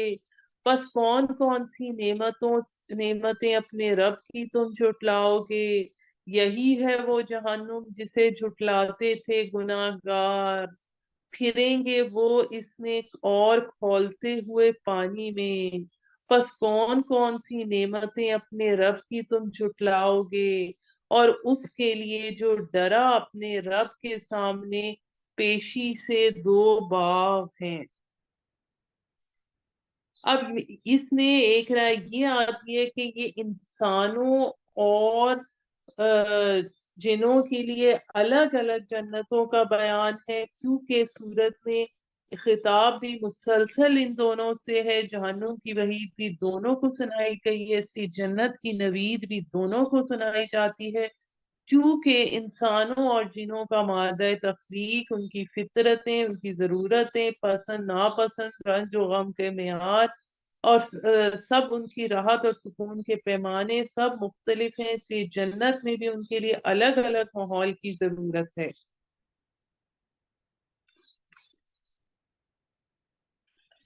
پس کون کون سی نعمتیں اپنے رب کی تم جھٹلاؤ گے؟ بہت سی شاخوں والے۔ پس کون کون سی نعمتیں اپنے پس کون سی نعمتیں اپنے رب کی تم جھٹلاؤ گے؟ ان دونوں میں دو چشمے ہیں رواں۔ پس کون کون سی نعمتیں اپنے رب کی تم جھٹلاؤ گے؟ ان دونوں باغوں میں ہر میوہ دو قسم کا ہے۔ پس کون کون سی نعمتیں اپنے رب کی تم جھٹلاؤ گے؟ وہ تکیہ لگائے ہوں گے بچھونوں پر جن کے استر ریشم کے ہوں گے، اور پھل دونوں باغوں کا جھکا ہوا ہوگا، یعنی کیسے تاکہ آرام سے پکڑا جا سکے۔ پس کون کون سی نعمتیں اپنے رب کی تم چھٹلاؤ گے؟ ان میں ہوں گی شرمیلی نگاہ والیاں کہ نہیں چھوا انہیں انسان نے ان سے پہلے اور نہ جن نے۔ پس کون کون سی نعمتیں اپنے رب کی تم جھٹلاؤ گے؟ گویا کہ وہ یاقوت اور مرجان ہیں۔ پس کون کون سی نعمتیں اپنے رب کی تم جھٹلاؤ گے؟ بھلا نیکی کا کیا ہو سکتا ہے بدلہ سوائے نیکی کے؟ پس کون کون سی نعمتیں اپنے رب کی تم جھٹلاؤ گے؟ اب ابھی یہ چیز جو ان گروہوں کے نام ہیں وہ تو اب انشاءاللہ ابھی آگے سورہ واقعہ میں آئیں گے، تو اب یہ سمجھیے کہ اب اس سے آگے جو ہے وہ مقربین کا ذکر آ رہا ہے، اور ان کے دو علاوہ دو اور باغ ہیں۔ پس کون کون سی نعمتیں اپنے رب کی تم جھٹلاؤ گے؟ دونوں خوب گہرے سرسبز و شاداب۔ پس کون کون سی یہ اب عربی ذوق کے حوالے سے چیزیں بیان ہوگی۔ پس کون کون سی نعمتیں اپنے رب کی تم جھٹلاؤ گے؟ دونوں میں دو چشمے ہیں فواروں کی طرح ابلتے ہوئے۔ پس کون کون سی نعمتیں اپنے رب کی تم جھٹلاؤ گے؟ ان دونوں میں میوے ہیں اور کھجوریں اور انار۔ اب یہ دیکھیں اس میں کسی نبی کا رسول کا یہاں پہ کوئی تذکرہ نہیں۔ پس کون کون سی نعمتیں اپنے رب کی تم جھٹلاؤ گے؟ ان میں نیک سیرت اور خوبصورت عورتیں ہیں۔ پس کون کون سی نعمتیں اپنے رب کی تم جھٹلاؤ گے؟ حور مقصورات فی الخیام۔ اب حور کا لفظ خاص مقربین کے لیے آیا، سفید رنگت والی ٹھہرائی ہوئی خیموں میں، یعنی باہر نکل کے جس طرح اپنی وہ تبرج الجاہلیہ کی طرح اپنی سج دج نہیں دکھاتی، ٹھہری ہوئی ہیں خیموں میں۔ پس کون کون سی نعمتیں اپنے رب کی تم جھٹلاؤ گے؟ نہیں چھوا انہیں انسان نے ان سے پہلے اور نہ جن نے۔ پس کون کون سی نعمتیں اپنے رب کی تم جھٹلاؤ گے؟ ٹیک لگائے ہوئے ہوں گے جنتی سبز مسندوں پر اور قیمتی نفیس بچھونوں پر۔ پس کون کون سی نعمتیں اپنے رب کی تم جھٹلاؤ گے؟ اے نبی،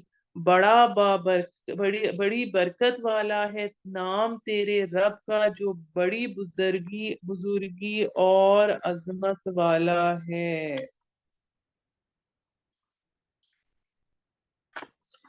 اب یہاں پر ہماری مکمل ہو گئی سورہ رحمان، اور اب ہم سورہ واقعہ شروع کرتے ہیں۔ جیسا کہ میں نے آپ سے پہلے بات کی کہ ان دونوں کا آپس میں جوڑے کا تعلق ہے، دونوں میں مشابہت مناسبت بہت گہری ہے، اور دونوں میں اللہ تعالیٰ کی ثنائی کے اور خلاقی کے تذکرے، جنت اور دوزخ کے احوال ہیں، اور تذکیر بآلاء اللہ کے مضامین شامل ہیں، لیکن ان کی ترتیب جو ہے وہ عکسی ترتیب ہے، مرر امیج ہے۔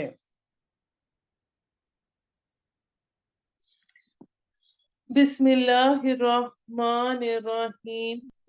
جب واقع ہوگی واقع ہونے والی، یعنی قیامت، نہیں ہے اس کے واقع ہونے میں کچھ جھوٹ، دنیا میں پست کرنے والی اور کسی کو پست کرنے والی اور کسی کو بلند کرنے والی۔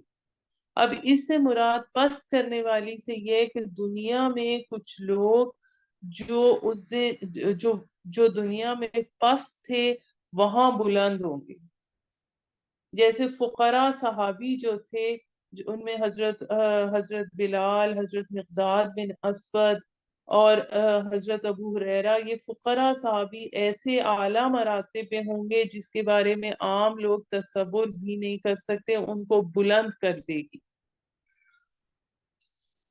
جب لرزنے لگے گی زمین سخت لرزنا، اور ریزہ ہو جائیں گے پہاڑ چورا چورا ہو کر، پھر ہو جائیں گے وہ غبار پھیلا ہوا،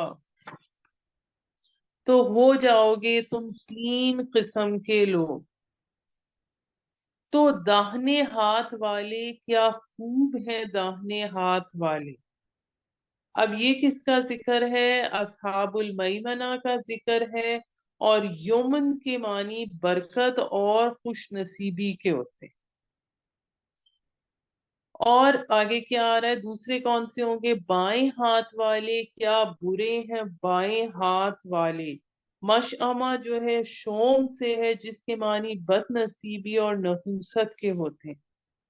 اور سبقت لے جانے والے تو آگے ہیں سب سے، یہی لوگ اللہ کے مقرب ہیں۔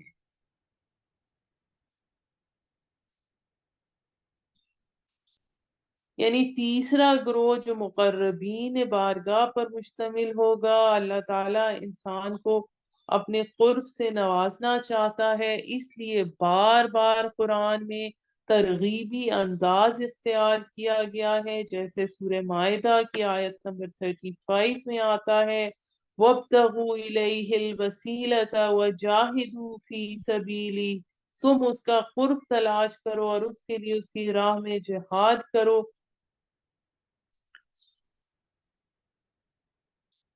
آیت نمبر 12 سورہ واقعہ، بہشتوں میں نعمت بھری بہت سارے پہلوں میں سے اور تھوڑے سے پچھلوں میں سے۔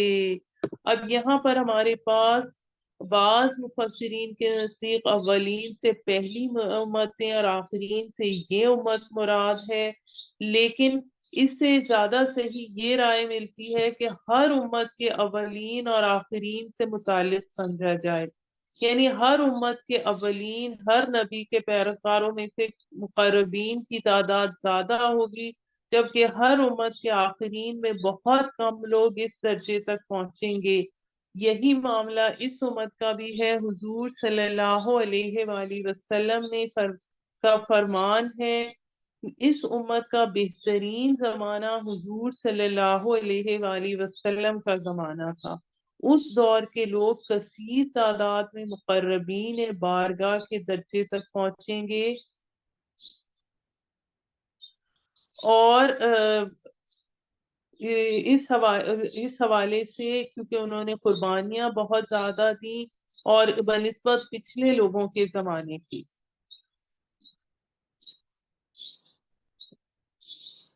البتہ ہر دور میں لوگ صدیقین کے مقام پر بھی پہنچیں گے، شہادت عظمیٰ کا بھی درجہ حاصل کریں گے، لیکن ان کی تعداد بہت کم ہوگی، جبکہ زیادہ تر مومنین صالحین کے درجے تک پہنچ پائیں گے۔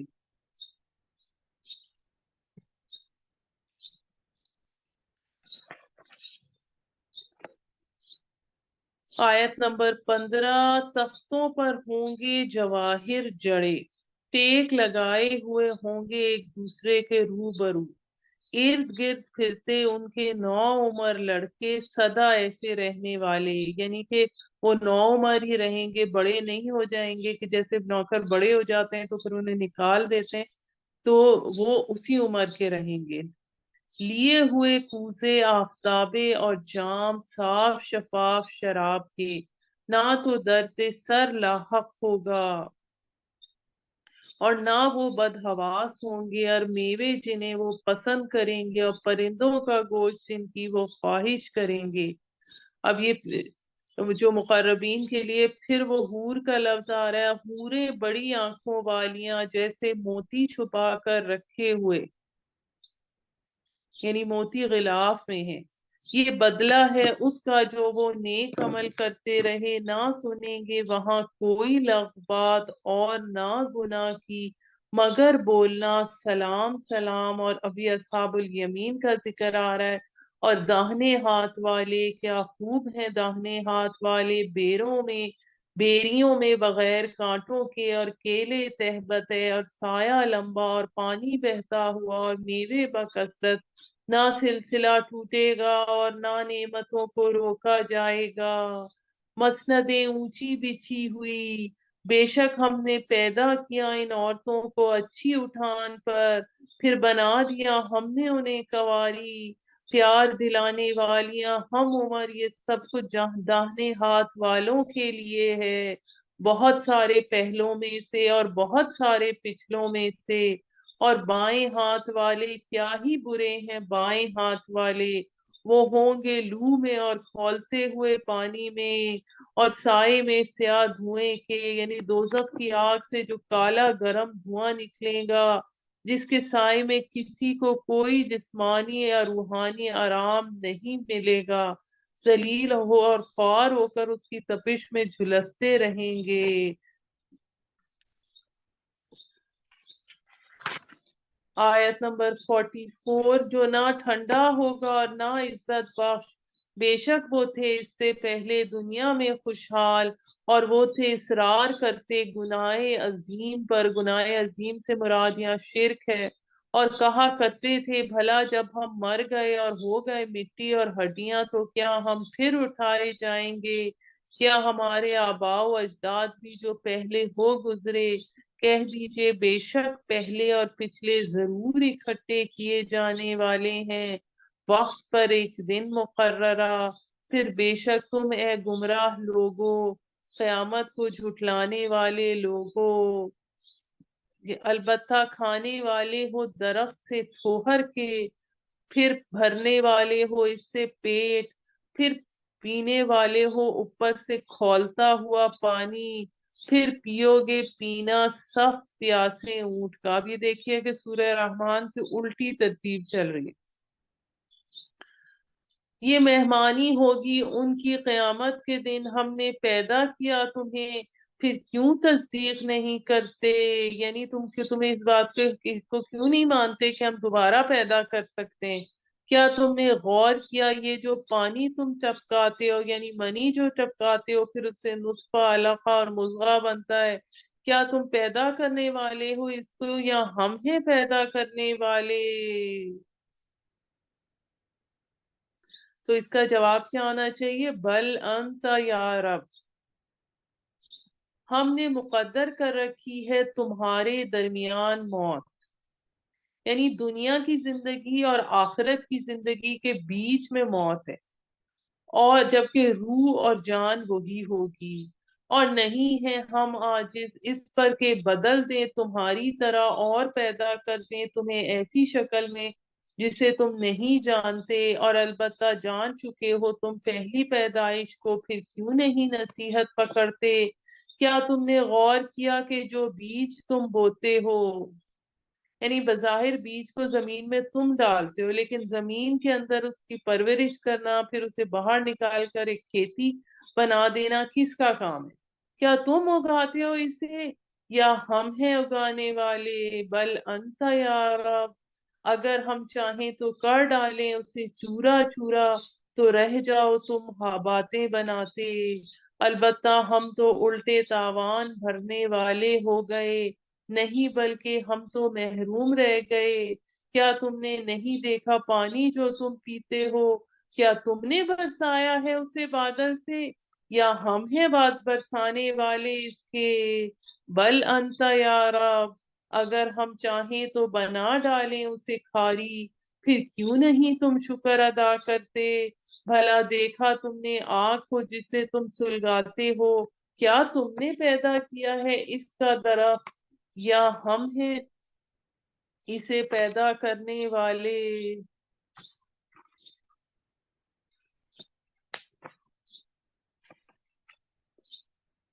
ہم نے ہی بنایا اسے نصیحت اور فائدے کی چیز مسافروں کے لیے، پس باقی بیان کر اپنے رب کے نام کی جو عظیم ہے۔ سو قسم کھاتا ہوں میں ستاروں کی منزل منازل کی، یعنی کہ جو ستارے جو ڈوب جاتے ہیں اس وقت، آج ہمیں سائنس سے یہ پتا چلا بلیک ہولز میں ڈوب جاتے ہیں، بے شک وہ قسم ہے اگر تم سمجھو بہت بڑی، بے شک یہ قرآن ہے عزت والا، لکھا ہوا ہے ایک محفوظ کتاب میں، نہیں اسے چھوتے مگر جو پاک ہیں۔ اب اس حوالے سے آیت نمبر 79 کے حوالے سے جو ہمارے پاس اس میں دو رائے آتی ہیں، ایک تو اس میں یہ رائے آتی ہے کہ ظاہر ہے کہ وضو کے بغیر قرآن مجید کو ہاتھ نہیں لگانا چاہیے، زبانی تلاوت کی جا سکتی ہے، لیکن ایک اور بھی اس کا مطلب ہے، اس کے معنی یہ ہے کہ قرآن کے لبے لباب تک، اصل گہرائی تک، اس کی ہدایت تک پہنچنے کے لیے باطنی صفائی بھی ضروری ہے، باطنی پاکی بھی ضروری ہے۔ تمہیں اپنے اندر سے حب مال، حب جاہ، یہ سب کچھ نکالنا ہوگا، حسد کو، بغض کو، اس سب کو نکالنا ہوگا، پھر تم اس قرآن کی گہرائی تک پہنچ سکتے ہو۔ جیسا کہ ہم اس کے حوالے سے پہلے پڑھ چکے ہیں، سورہ یونس کی آیت نمبر 57 میں آتا ہے، یا ایھا الناس قد جاءتکم موعظۃ من ربکم وشفاء لما فی الصدور وہدی ورحمۃ للمؤمنین۔ اے لوگو، آ گئی ہے تمہارے پاس نصیحت تمہارے رب کی طرف سے، اور تمہارے سینوں کے امراض کی شفا، اور اہل ایمان کے لیے ہدایت اور بہت بڑی رحمت ہے۔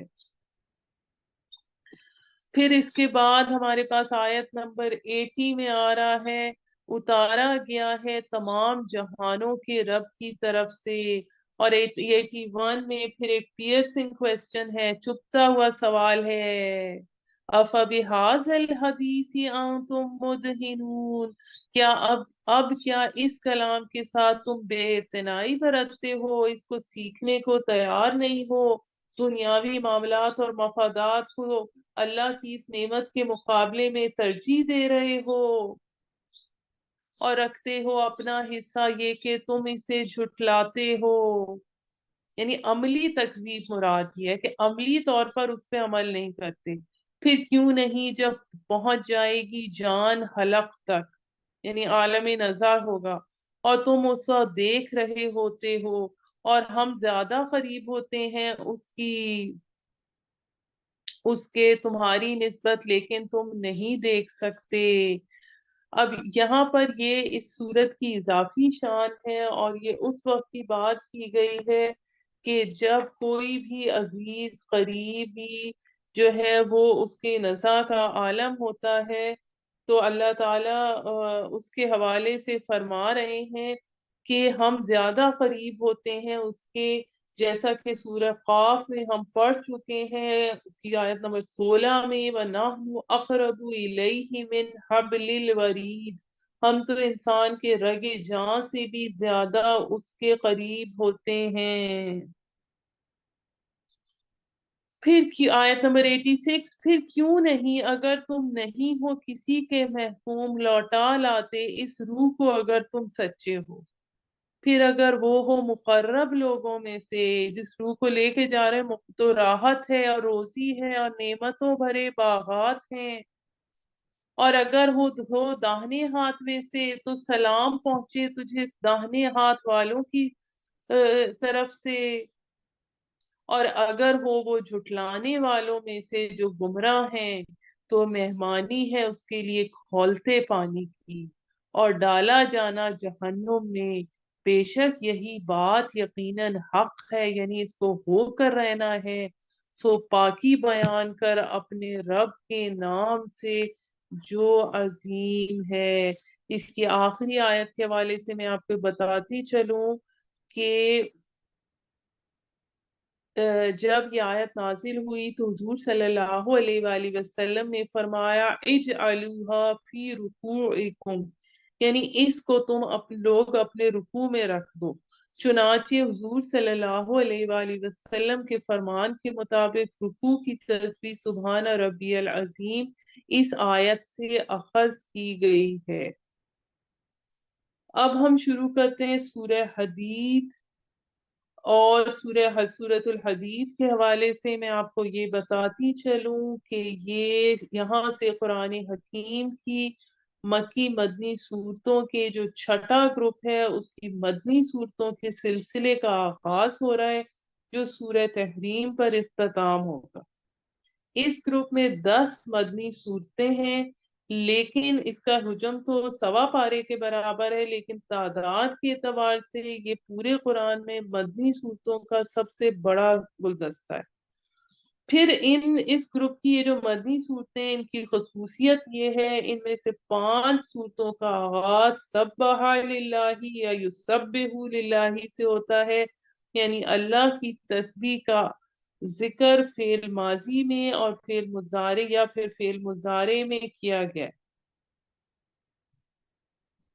یعنی آسمانوں کے اور زمین کے اندر جو چیز کی ہے اس نے ہمیشہ سے اللہ کی تسبیح بیان کی، اور ہر چیز اب بھی اس کی تسبیح بیان کر رہی ہے اور آئندہ بھی اس کی تسبیح بیان کرتی چلی جائے گی۔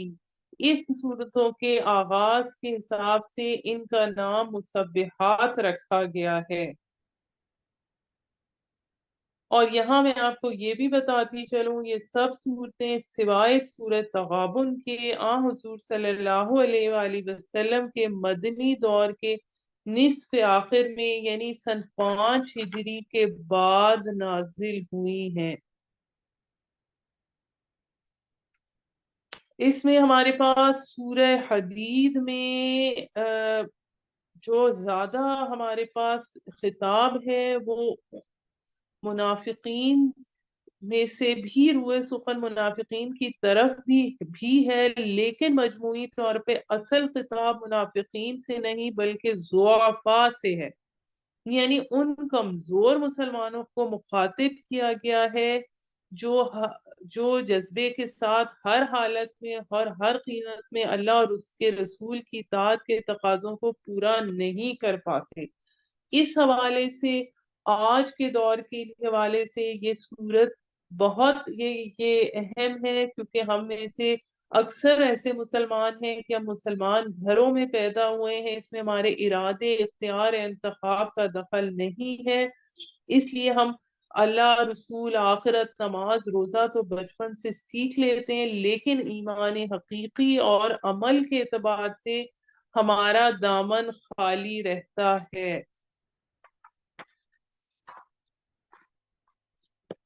اور سورہ حدید جو ہے یہ اس حوالے سے بہت جامع اور بلند صورت ہے، المسبحات میں اسے ممتاز مقام حاصل ہے، اسی لیے اس کو ام المسبحات بھی کہا جاتا ہے۔ حدید کے معنی لوہا کے ہیں۔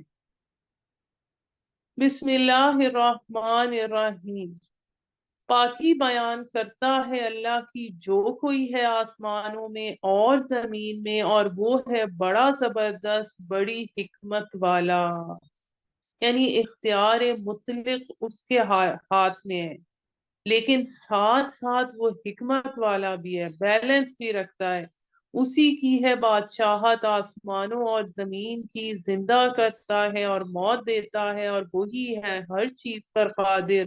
وہی سب سے پہلے ہے اور وہی سب سے پیچھے ہے، یعنی کائنات بننے سے بھی پہلے تھا، سب سے آخر میں بھی وہی ہوگا، اور وہی ظاہر ہے اور پوشیدہ ہے، اور وہ ہر چیز کا علم رکھنے والا ہے۔ وہی ہے جس نے پیدا کیا آسمانوں اور زمین کو 6 دنوں میں، پھر متمکن ہوا عرش پر۔ وہ جانتا ہے جو کچھ اندر جاتا ہے زمین میں، اور جو کچھ نکلتا ہے اس سے، اور جو کچھ اترتا ہے آسمان سے، یعنی پانی بھی اترتا ہے، فرشتے بھی اترتے ہیں، اور جو کچھ چڑھتا ہے اس میں، یعنی بخارات بھی چڑھتے ہیں، فرشتے رپورٹیں لے کے بھی جاتے ہیں، اور وہ تمہارے ساتھ ہے جہاں کہیں تم ہو۔ اور اللہ اس کو جو تم کرتے ہو دیکھتا ہے۔ اسی کی ہے بادشاہت آسمانوں اور زمین کی، اور اللہ ہی کی طرف لوٹائے جاتے ہیں سب کام۔ یعنی اب یہاں عقیدے کی، توحید کی بات آ رہی ہے، بات ہوئی ہے، داخل کرتا ہے رات کو دن میں، اور داخل کرتا ہے دن کو رات میں، اور وہ جانتا ہے دلوں کے بھید۔ یعنی سٹارٹ میں یہ بتایا جا رہا ہے کہ آگاہ رہو کہ کس کا کلام پڑھے۔ اب اس کے بعد ہمارے پاس آتا ہے ایمان لاؤ اللہ پر، یعنی جیسا کہ ایمان لانے کا حق ہے ویسے ایمان لاؤ، اور اس کے رسول پر، اور خرچ کرو اس میں سے۔ اب یہاں خرچ کرنے سے مراد صرف مال نہیں ہے، بلکہ جسمانی طاقت بھی ہے، جو کچھ تمہارے اندر صلاحیتیں ہیں وہ سب اس میں شامل ہیں۔ اس توحید کا تقاضا یہ ہے کہ خرچ کرو اس میں سے کہ بنا دیا اس نے تمہیں اس میں نائب، یعنی اپنے کس چیز پر تمہیں نائب بنایا، خلیفہ بنایا، اپنے جسم پر بنایا، اپنے مال پر بنایا، اپنی اولاد پر بنایا۔ پس جو لوگ ایمان لائے تم میں سے اور خرچ کیا، ان کے لیے اجر ہے بڑا۔ اور کیا ہو گیا تمہیں کہ نہیں ایمان لاتے اللہ پر، حالانکہ رسول پکارتا ہے تم کو کہ ایمان لاؤ اپنے رب پر، اور البتہ لے چکا ہے وہ تم سے عہد اگر ہو تم ایمان لانے والے۔ اور وہی ہے جو نازل کرتا ہے اپنے بندے پر نشانیاں صاف صاف، تاکہ نکالے تمہیں اندھیروں سے روشنی کی طرف۔ بے شک اللہ تم پر شفیق اور رحم کرنے والا ہے۔ کیا ہو گیا ہے تمہیں کہ نہیں خرچ کرتے اللہ کی راہ میں؟ اب پھر وہی بات، یہاں پر صرف مال مراد نہیں ہے، بلکہ ہر صلاحیت مال کے ساتھ مراد ہے، نفس مراد ہے۔ حالانکہ اللہ ہی کے لیے ہے میراث آسمانوں اور زمین کی، یعنی اللہ کی خاطر اپنی جان کھپاؤ، اس کی کتاب پہ غور و فکر کرو۔ حالانکہ اللہ ہی کے لیے ہے میراث آسمانوں اور زمین کی، نہیں برابر تمہیں سے وہ شخص جس نے خرچ کیا پہلے فتح سے، اور اس نے جنگ کیا، یعنی فتح مکہ سے پہلے جو لوگ تھے اور بعد میں جو تھے، یہ لوگ زیادہ بڑے ہیں درجے میں ان لوگوں سے جنہوں نے خرچ کیا اس کے بعد اور جنگ کی۔ اب یہاں پہ صلح حدیبیہ اور جنگ کی، یعنی صلح حدیبیہ کی بات آ رہی ہے، اور ہر ایک سے وعدہ ہے اللہ کیا، فرمایا ہے اللہ نے بھلائی کا، اور اللہ اس سے جو تم کرتے ہو باخبر ہے۔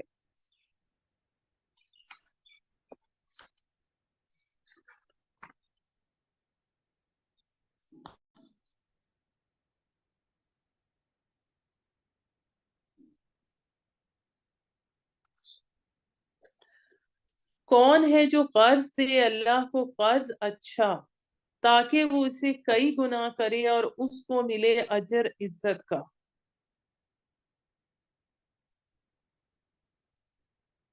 اب یہاں پر اس سے مراد یہ ہے، ایک تو ہم قرض حسنہ کو پہلے بھی پڑھ چکے ہیں کہ اس سے مراد اللہ کے دین کو بڑھانے کے لیے خرچ کرنا بھی ہے، اور ویسے کسی کی مدد کرنے کے لیے خرچ کرنا بھی، قرض دینا بھی ہے۔ جس دن تو دیکھے گا، اب ایمان والوں کو اور ایمان والیوں کو کہ دوڑ رہا ہوگا ان کا نور ان کے آگے اور ان کے دائیں۔ اب یہاں پل صراط کا ذکر آ رہا ہے کہ ایمان والوں کا نور ان کے آگے نور ایمان ہوگا اور ان کے دائیں ان کے اعمال صالحہ کا نور ہوگا۔ خوشخبری ہے تمہارے لیے آج باغات کی کہ بہتی ہیں جن کے نیچے نہریں، ہمیشہ ہمیشہ رہو گے ان میں، یہی ہے کامیابی بہت بڑی۔ جس دن کہیں گے منافق مرد اور منافق عورتیں ان سے جو ایمان لائے، انتظار کرو ہمارا، ہم کچھ روشنی لیں تمہاری روشنی سے، یعنی ایک چنگاری ہمیں بھی دے دو، تھوڑی سی روشنی ہمیں بھی دے دو۔ اب یہ دیکھیے، یہ میدان حشر کا وہ نقشہ ہے جہاں مختلف قسم کے لوگوں کی چھانٹی ہو رہی ہے۔ پھر اس چھانٹی کے لیے تمام مسلمانوں کو گھوپ اندھیرے میں پل صراط سے گزرنا ہوگا جس کے نیچے جہنم بھڑک رہی ہوگی۔ جن لوگوں کے دلوں میں سچا ایمان تھا، ایمان کی حالت میں انہوں نے نیک عمل کیے، ان کے قلوب اور داہنے ہاتھوں سے نور پھوٹ رہا ہوگا، وہ اس روشنی میں راستہ پار کر کے جنت پہنچ جائیں گے۔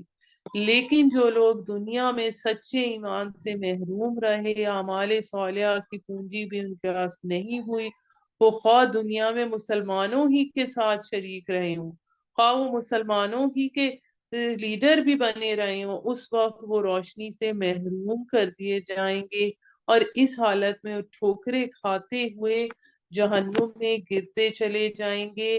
اس کے بعد کی جو اس مرحلے کی ایک اور جو جھلک ہے وہ ہم پڑھیں گے سورہ تحریم کی آیت نمبر 8 میں۔ پھر اس کے بعد کیا ہوگا؟ آیت نمبر 13 ہم پڑھ رہے تھے، جس دن کہیں گے منافق مرد اور منافق عورتیں ان سے جو ایمان لائے، انتظار کرو ہمارا، ہم کچھ روشنی لیں تمہاری روشنی سے۔ ان سے کہا جائے گا واپس جاؤ پیچھے، پھر تلاش کرو روشنی، پھر کھڑی کر دی جائے گی ان کے درمیان دیوار جس کا ایک دروازہ ہوگا، اس کے اندر رحمت ہوگی اور اس کے باہر عذاب ہوگا۔ یعنی اس دیوار کے اندر کی طرف رحمت باری تعالیٰ کا نزول ہوگا، اہل ایمان کی ابتدائی مہمان نوازی کا سلسلہ شروع ہو جائے گا، جبکہ اس فصیل کے باہر عذاب الہی کا نزول شروع ہو جائے گا۔ اب اگلی جو ہمارے پاس دو آیات آ رہی ہیں وہ منافقت کے بارے میں ہے کہ یہ مرض کیسے پیدا ہوتا ہے اور کیسے یہ بڑھتا ہے۔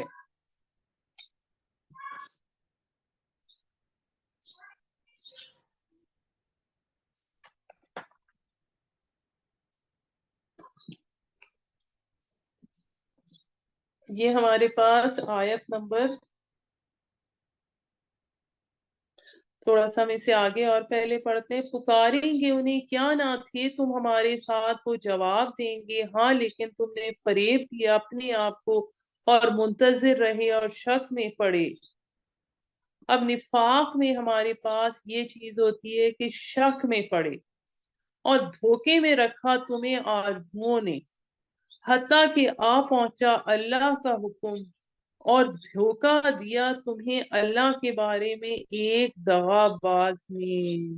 یعنی اب پھر وہی بات آ رہی ہے جو ہم قرآن مجید میں کئی جگہ پڑھ چکے ہیں کہ شیطان کیسے انسان کو دھوکا دیتا ہے کہ اللہ بڑا غفور الرحیم ہے، وہ معاف کر دے گا، پھر مال اور اولاد بھی فتنہ ہوتے ہیں، وہ انسان کو غلط کاموں کی طرف ابھارتے ہیں۔ سو آج نہ قبول کیا جائے گا تم سے کوئی فتنہ اور نہ فدیہ، اور نہ ان سے جو کافر ہیں، ٹھکانہ تمہارا دوزخ ہے، وہی ساتھی ہے تمہارا اور کیا ہی برا ٹھکانہ ہے۔ کیا نہیں وقت آیا ان ایمان والوں کے لیے کہ نرم ہو جائیں ان کے دل اللہ کے ذکر سے اور اس سے جو اترا ہے حق، اور نہ ہو وہ ان لوگوں کی طرح جنہیں دی گئی کتاب ان سے پہلے پھر دراز ہو گئی ان پر مدت، پھر سخت ہو گئے ان کے دل، اور اکثر ان میں سے نافرمان ہیں۔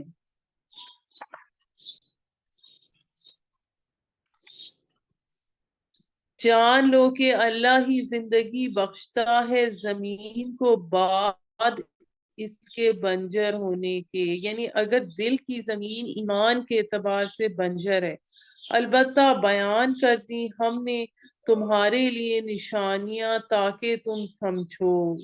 بے شک صدقہ دینے والے مرد اور صدقہ دینے والی عورتیں اور جنہوں نے قرض دیا اللہ کو اچھا قرض جو کئی گنا کر دے گا ان کے واسطے، اور ان کے لیے اجر ہے عزت کا۔ یعنی اب یہ چیز ہم پہلی بات کر چکے کہ جو نفاق ہے، منافقت ہے، اس کا حل، اس کو بیماری کو دور کرنے کا طریقہ کیا ہے کہ انفاق کرو، اللہ کی راہ میں خرچ کرو، حل چلاؤ، بیج ڈالو، مال کی محبت کو اپنے اندر سے دور کرو، دین کی اشاعت میں خرچ کرنا بھی اس میں شامل ہے۔ اور وہ لوگ، آیت نمبر 19، جو ایمان لائے اللہ پر اور اس کے رسولوں پر، وہی لوگ ہیں سچے اور وہ گواہ ہیں اپنے رب کے ہاں، ان کے لیے ہے ان کا اجر اور ان کا نور، یعنی پل صراط سے گزرنے کا نور، اور جنہوں نے کفر کیا اور جھٹلایا ہماری نشانیوں کو وہی ہیں دوزخ والے۔ اب اگلی جو آیت آ رہی ہے، آیت نمبر 20، یہ بہت اہم ہے کہ زندگی کے ہر دور میں انسان کے ذہن پر ایک شے سوار ہوتی ہے۔ یہ ہیومن لائف سائیکل بھی پلانٹ لائف سائیکل کی طرح ہے۔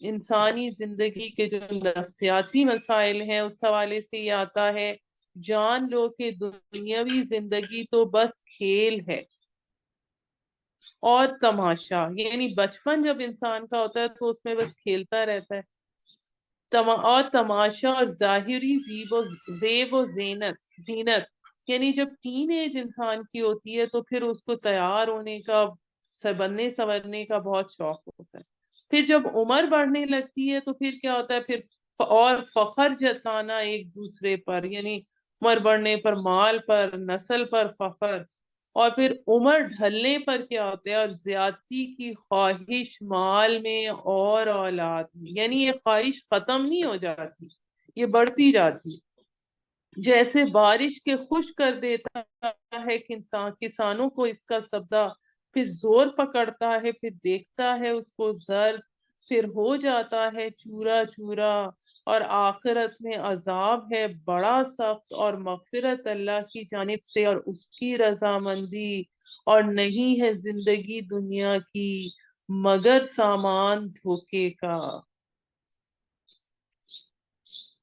کیسے سامان دھوکے کا کہ شیطان یہ کہتا ہے کہ پہلے دنیا کی اپنی ذمہ داریاں ادا کر لو، پھر تم حج پہ چلے جانا، پہلے بیٹیوں کی شادیاں کر دو، سب بچے اپنے ٹھکانوں کو لگ جائیں، پھر ہم دین کے کام پر بھی لگ جائیں گے، پھر ہم دین کی خدمت بھی کر لیں گے، دوڑو بخشش کی طرف اپنے رب کی اور جنت کی طرف جس کی وسعت ہے مانند وسعت کے آسمان اور زمین کے، تیار کی گئی ہے ان کے لیے جو ایمان لائے۔ اللہ پر اور اس کے رسولوں پر یہ اللہ کا فضل ہے، عطا کرتا ہے وہ جسے چاہتا ہے چاہے، اور اللہ بڑے ہی فضل والا ہے۔ یعنی دلوں کی مردہ زمین کو اثر نو ایمان کی فصل لگاؤ، اور اس کے لیے اللہ کی راہ میں خرچ کرو، نہیں پہنچتی کوئی مصیبت زمین میں اور نہ تمہاری جانوں پر مگر وہ کتاب میں درج ہے، اس سے پہلے کہ پیدا کریں ہم اسے، بے شک یہ اللہ کے لیے آسان ہے۔ یعنی جو بھی اچھا وقت آئے یا برا وقت آئے، یہ سوچو یہ اللہ تعالیٰ نے میری تقدیر میں لکھا تھا، تاکہ غم نہ کھاؤ اس پر جو جاتا رہے تم سے، اور نہ اتراؤ اس پر جو دیا اس نے تمہیں، اور اللہ نہیں پسند کرتا کسی اترانے والے، گھمنڈ کرنے والے کو، جو بخل کرتے ہیں اور حکم دیتے ہیں لوگوں کو بخل کرنے کا، اور جو روگردانی کرے تو بے شک اللہ بے نیاز ستودہ صفات ہے۔ اب اس سے اگلی جو آیت نمبر 25 آ رہی ہے، یہ سورت کا کلائمیکس ہے، یہ اہم آیت ہے۔ اور البتہ بھیجا ہم نے رسولوں کو نشانیوں کے ساتھ، اور نازل کی ہم نے ان کے ساتھ کتاب اور ترازو، تاکہ قائم ہو لوگ انصاف پر۔ اور اتارا ہم نے لوہا، یعنی کہ جب اللہ کی کتاب پر عمل نہ ہو اور انصاف نہیں ہو رہا ہو تو اللہ تعالیٰ نے لوہا اتارا، جیسے نبی صلی اللہ علیہ وآلہ وسلم نے اللہ کی طرف بلایا، اور پھر جب لوگ جو کافر ایمان نہیں لا رہے تھے تو پھر ان سے جنگ و جدل کیا، جس سے جنگ میں شدت اور فائدے بھی ہیں لوگوں کے لیے، تاکہ جان لے اللہ کے کون مدد کرتا ہے اس کی اور اس کے رسول کی، بن دیکھے بے شک اللہ قوت والا غالب ہے۔ یعنی اللہ کے کون سے مددگار بنتے ہیں جو اس کے دین کو غالب کرنے میں اس کی مدد کرتے ہیں دین کو، اور رکھی ان دونوں کی یافتہ ہیں اور اکثر ان میں نافرمان۔ پھر ان کے پیچھے پیچھے بھیجے ہم نے ان کے قدموں پر اپنے رسول، اور پیچھے بھیجا ہم نے عیسیٰ بن مریم کو، اور عطا کی ہم نے اسے انجیل، اور ڈال دی ہم نے اس کے دلوں میں جنہوں نے پیروی کی اس کی شفقت اور مہربانی، یعنی کسی کو تکلیف میں دیکھ کر اس کی مدد کرنا، اور رہبانیت انہوں نے خود ایجاد کر لی۔ یعنی یہ جو رہبانیت عیسائیت میں شامل ہوئی حضرت عیسیٰ کے پیروکاروں میں، یہ ان کی اپنی ایجاد کرتا ہے۔ اور نہیں فرض کیا تھا ہم نے اسے ان پر مگر چاہنے کے لیے اللہ کی رضا، یعنی ایک وہ شخص ہے جو کہ اکیلا بیٹھ کر روزے رکھتا ہے، اس سے کہیں بہتر، اور وہ کسی کی کوئی ملک و قوم کی لوگوں کو اللہ کے دین کی پہنچانے کی خدمت نہیں کر رہا، اس سے کہیں بہتر وہ شخص ہے جو اللہ کی راہ میں جہاد کر رہا ہے، چاہے وہ زبان سے کر رہا ہو یا وہ قتال کر رہا ہو۔ نہیں فرض کیا تھا ہم نے اسے ان پر مگر چاہنے کے لیے اللہ کی رضا، پھر نباہ نہ کر سکے اس کو، یعنی رہبانیت کو قائم نہ کر سکے۔ وہ جو رہبانیت انہوں نے کی اس کے نتیجے میں وہ چونکہ اللہ تعالیٰ نے جو انسان کے اندر اس کی ضروریات رکھی ہیں وہ پوری نہیں ہوئی، تو وہ الٹا گناہ کا نتیجہ بنی۔ جیسے نباہنے کا حق ہے، پس عطا کیا ہم نے انہیں جو ایمان لائے تھے ان میں سے ان کا اجر، اور زیادہ ان میں سے نافرمان ہیں۔ اے ایمان والو، ڈرتے رہو اللہ سے اور ایمان لاؤ اس کے رسول پر۔ اب نبی صلی اللہ علیہ وآلہ وسلم کی سیرت پر عمل کرو، ان کی زندگی کا توازن دیکھو، اس کی ریشو پروپورشن دیکھو۔ اللہ عطا کرے گا تمہیں دگنا اجر اپنی رحمت سے، اور عنایت کرے گا تم کو ایسا نور جس میں تم چلو گے، اور بخش دے گا تمہیں اللہ بڑا بخشنے والا نہایت رحم والا ہے۔ یہ اس لیے کہ یہ نہ سمجھے اہل کتاب کے نہیں پا سکتے، مومن نہیں پا سکتے کچھ بھی فضل میں سے اللہ کے، یعنی اہل کتاب اب بھی اسلام کی طرف آ سکتے ہیں اگر وہ چاہیں تو وہ ایمان لا سکتے ہیں۔